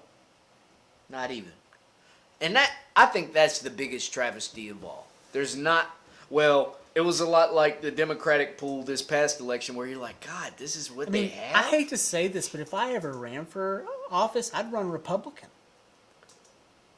Yeah, well, I mean, you'd have to kiss the ring on certain issues that you may not agree with. I don't think you would. I think you could come in. Donald Trump was a Democrat, and he ran as a Republican. You're right. I could come in with I'd be like, legalize weed, legalize mushrooms. Let's take some money from the military and give it back to the community. Not all of it, but let's give back. And you'd still, just having that red on your head would get you the vote. I guarantee anybody who says let's legalize weed, legalize mushrooms, if they said just that, they would get elected. Well, I wish it were that easy. No. Look, if Donald Trump would have said, I'm going to legalize marijuana, take it off of Schedule 1, I agree. he would have won the election. I agree. he would have won it in a Instead, landslide. Joe Biden's saying, I don't believe in this, and Kamala's over here like, yeah, let's legalize it. And I'm like, okay, cool. But Kamala's also a cop, though. yeah, and she's Right. also put all those people behind bars, and they're still behind bars. Cop, that's what I'm saying. Yeah. Yeah, and so you're like running into this like, it's like why is the top not understanding what the rest of the country wants to see happen? And it's not just about weed. Fuck weed. No, it's not. It, You know- it's about them. Why is it? I don't mean to budge in Go here, ahead. guys. I'm so sorry, but I don't think it's about weed or like legalize mushrooms. You just said you have recently contracted an allergy to bees, right? Yeah. Which can happen throughout your life. Right.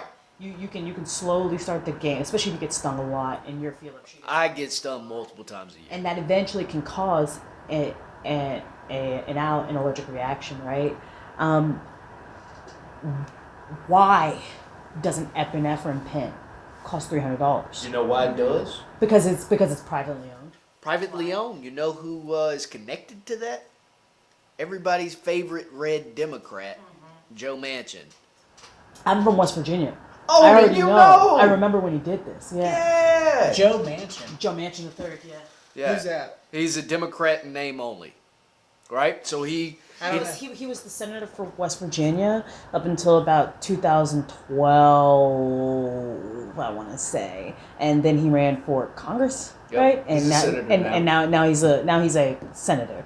So he was a state senator, and now he's a federal senator. and he only votes like in weird cahoots with. He's been corrupt. Yeah, he's been corrupt, but now he's making. I want to say it's his daughter or his niece was in charge, and she raised the price on EpiPens by 300%. I remember that happened with that one guy. That dorky dude with the dark hair. He bought the Wu-Tang album. You remember that guy? What's his name? I forget. Yeah, but he was a total piece of shit, and he did that to all those other drugs too. Yeah. They're like cancer medications, right? Look, And so, like, the drug reform is probably the biggest ticket of the day when it comes to what we should be voting for when it comes in for every you think 4 we years. should have universal health care? Yeah, in a way, I think we should not be paying out of our ass. I have a story to tell about that if you want, Oh. but it's almost 5:30. Yeah, no. No, I won't go there. But, long story short, my arm hurt. I called the guy and I was like, hey, my arm hurts. Little did he didn't ask questions. He's like, go to the ER. And I'm like, okay. And so foolishly, I go to the ER. I was sore from holding my baby in my arm, and I hadn't thought about the fact that I was holding my baby. You went to the ER for that? Fucking idiot. And I was having panic attacks at the time too, which were in a way directly related to the weed I was smoking, but also they were directly related to the fact that I was under a lot of stress and I wasn't able to cope with that stress because I needed several things. I needed a therapist. I needed psychedelic therapy. I needed a microdose of mushrooms and figure my shit out.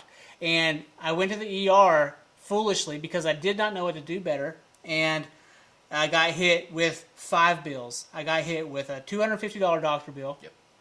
I got hit with a $3,000 ER bill. My insurance covered another $3,500. And then I got a $415 bill for I don't even know what. It was like processing the bill. And, that's almost $10,000 just to go say, hey, am I okay? It's like, you're fine. Yeah, that's how it went. They set me back there. Yeah. I was worried for a minute, because I had my arm started hurting, and then I had one of those blackout panic attacks. I thought I was having a heart attack. All right. And so it was a scary moment for me. Right. And so I'm glad I went to the ER at least to go, hey, I'm an idiot. What am I doing? But I could have gotten out of that without having to pay $10,000. God. Right? It was that was a long story short. Okay? And how many other people does that happen to? And then how many other people actually have problems and they have to go to the ER a lot? And then what's that bill look like? It cripples them financially forever. See, that's the problem is it doesn't cripple the rich. Right. Because the rich have insurances that cover almost everything that they could ever need. Right. It cripples the poor and it keeps the middle class from gaining any ground. Agreed 100%. I mean, what can we do there? literally, when I got stung by this yellow jacket and my lips went numb and my palms were itching, my feet were itching, and I got hives all over my body, the one thing I could think of was, I'm not going to the ER. Right. I popped 3 Benadryl and crossed my fucking fingers. And that's unfortunate. That's sad. That's sad. Is someone in China doing that? Is someone in Russia doing that? Is someone in Canada doing that? No, somebody in Canada's not doing that. Somebody in Canada is doing that, though. You think so? I have coworkers who are Canadian, and just for example, my coworker, her dad needs a new hip. He's got degenerative hips.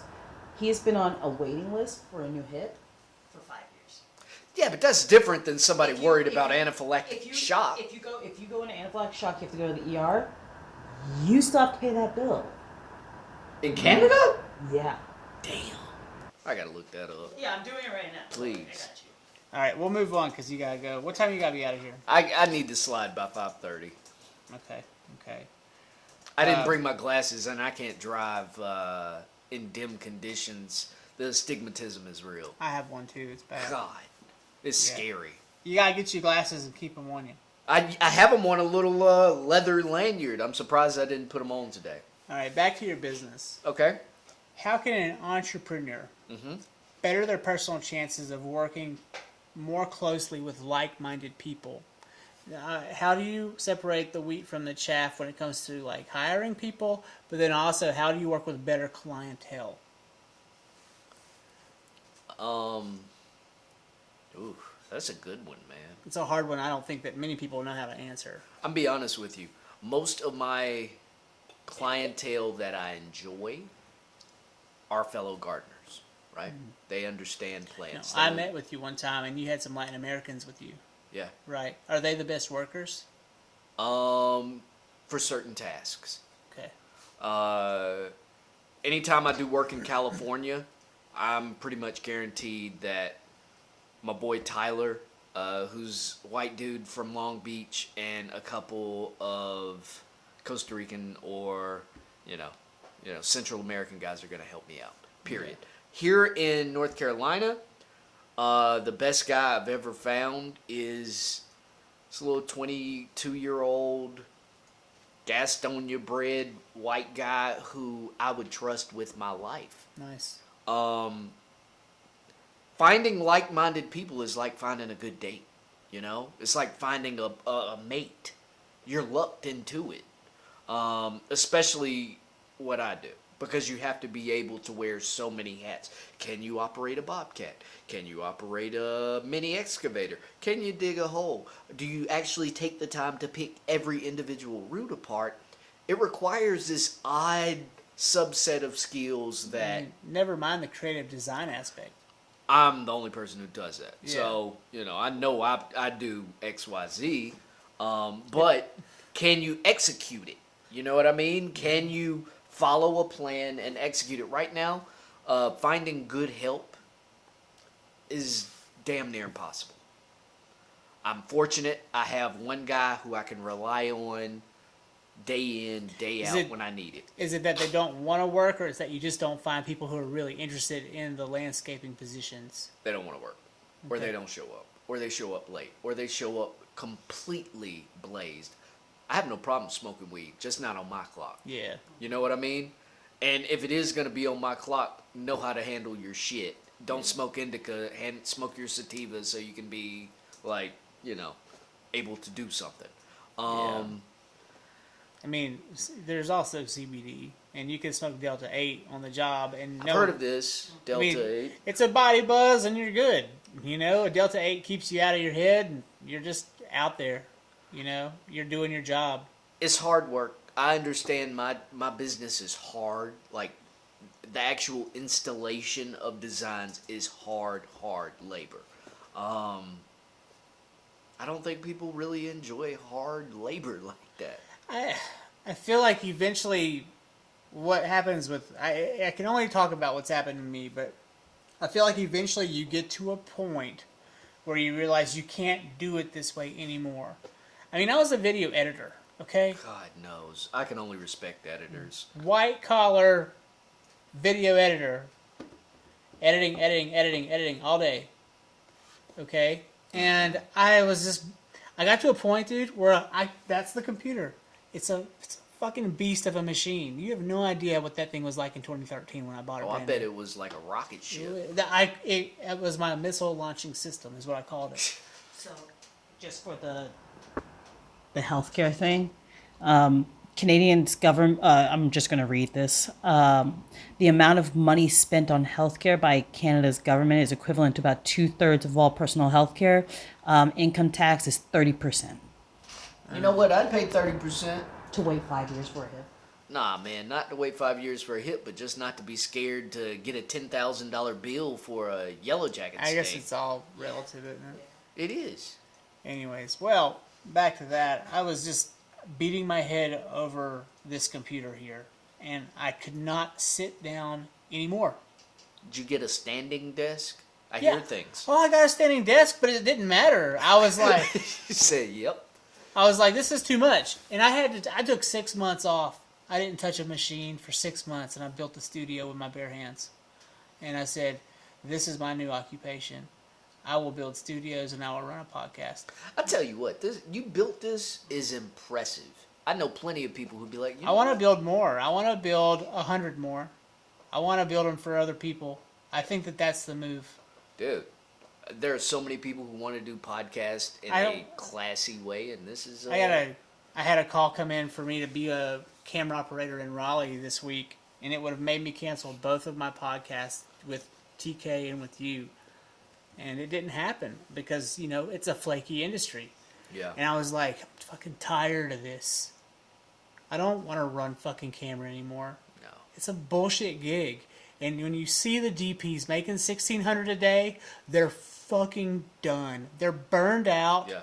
They hate themselves. They don't have time to even fucking jerk off. You always have time for that. I'm sure. But it looks like they haven't jerked off in weeks. I can believe that. They're They're really like stressed out. miserly kind of. Yeah, they look pissed off at the world and they're sweating.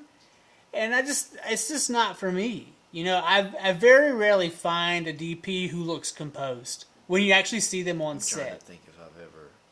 Actually, yes. There's a few. And he was so cool. But I didn't know him that well, so maybe he wasn't cool. Maybe he had a shitty life behind closed doors. I mean, it takes a certain type, right? Yeah. And I want there to be DPs in this world.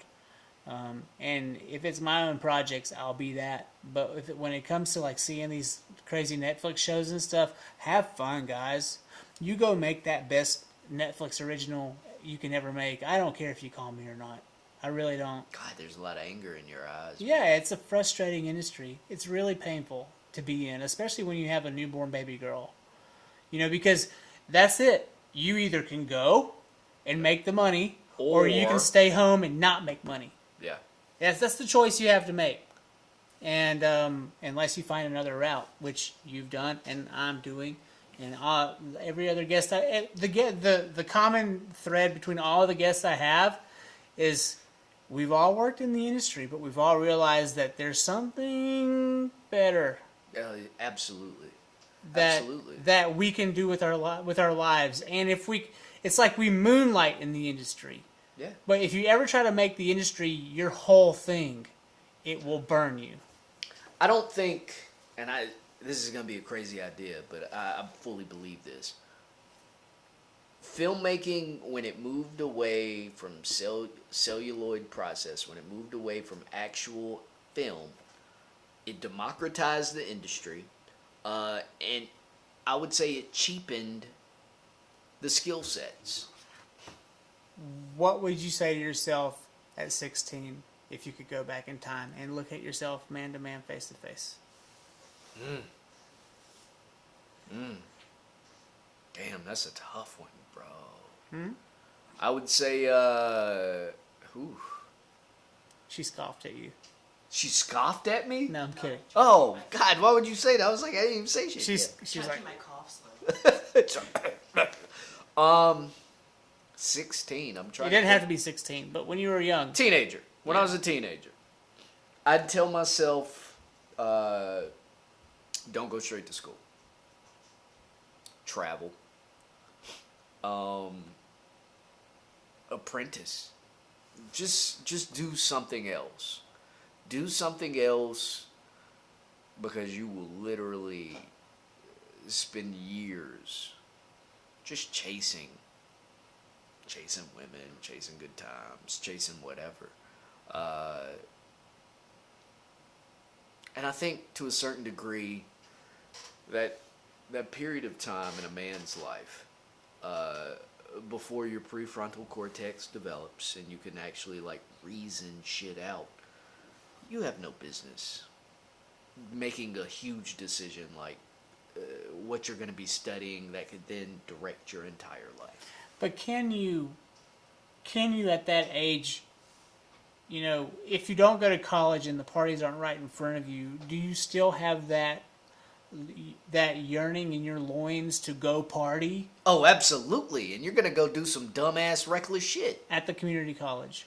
Or at wherever, at the apprenticeship where you work, you're going to find or you're people going to hang out wherever you're living, and you're going to meet the guys, and y'all are going to go out and do some reckless shit. You're going to go to the club. You're going to go wherever. Right. You're going to do all the same things, but instead of you doing it while you should be studying and having to pay $8,000 and having to pay $8,000 to $10,000 a semester, yeah, and that's at a cheap school. Yeah. Instead of that, you're just working. You're just working. So you're at the car wash 9 to 5, and then you go party. Then you go to the car wash 9 to 5, and then whatever job you have. Right. Yeah. Whatever job you have, or whatever you're doing, just do that for a few years. I really think the trade. Trades are the way to go. Well, I'm not sure about this, and I don't want to spend time looking it up. But I remember reading this article about people in Israel and how they have to go into the military before they can get their education. Right. And well, the military is a trade school, in a way. In a way, it is. Yes. You're learning how to prep a gun. That's a trade. Well, you're learning You're learning all types of stuff depending Yeah. on what route you take within the military. Yeah. Now, I'm not saying everyone should go into the military. I'm but definitely not. But that concept of learning a trade first, That's what I mean by AmeriCorps should be universal, right? You should be building some low-cost housing, or you should be, working on a farm. You should be doing all of these things to help out the greater good of the country. I know this kind of it flirts with a line. But if you're learning trades and skills at that age, and then at the end of it, maybe you've amassed 4 or 5 things that you know how to do now. Now you go to school. You spent the time thinking about it. Right? And, I feel like the institution where our parents pay for our school, it created in me a sense of entitlement to that education. Shit, they didn't pay for mine, man. I went into debt. Well, my dad was like, I'm going to pay for your school because I want you to go to school. And he knew that if he didn't pay, I probably wasn't going to go. Right. Because I'm just, I'm stubborn and I don't like school. I just did not like school when I was in it. Why go 4 more years? Right. And I remember being a freshman and saying, I can do this without college. Story of my life. Yeah. But think about it this way.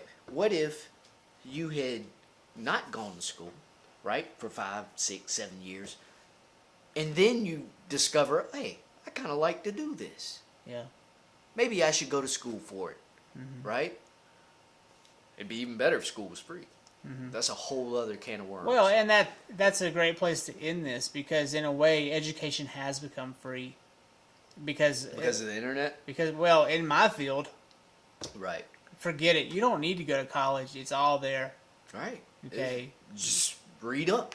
You don't even go to websites. You don't need to take a bunch of classes before you get into your classes. You don't need to sit there and take soccer for a semester to get 1 credit. You don't have to do that anymore. I took gymnastics and I hurt my damn neck by trying to do a backflip, and I wore a neck brace for 3 weeks. Thanks, Carolina. That's how it goes. Hey, any final thoughts before we go? Thanks for having me. It was cool just to bounce ideas and talk about the odds and ends. Well, I would say anybody in the production world, anybody who's an artist, figure out how to monetize your work. Don't give away your work. I know, posting on Instagram, doing TikTok videos, or posting up, Facebook Live or whatever you do. That's all well and good. figure out how to monetize your art. Because it's coming from a place that is uniquely you. You should monetize it. That's a whole other bag of questions. I mean, how did you even start? You know, Shit, it took me 30 some odd years to do it. I'm still trying. You know. Yeah. Okay. Well. Any pluggables? Yeah, oh yeah, I was about to say. What's your next project? Next project right now is a huge install of like 400 plants and trees on Lake Norman for a lady. That starts this week coming up. The cabin. Check out Stephen Gibson on Facebook. Yeah. Cabin will be posted there. Yeah, you're So on it's at Instagram. Stephen Gibson. I don't know. I don't know how they do that on Facebook. Do No. they? Yeah. All right. You're- My Instagram, Gibson Steve 1. Check that Gibson out. Steve 1. Yeah. And we'll put a lower third for you. Thank So, you, It's good, Stephen. Thank you. Josh. Thank you, sir. Thank you. I'm Josh Lloyd, and you're on the Ridge. See ya.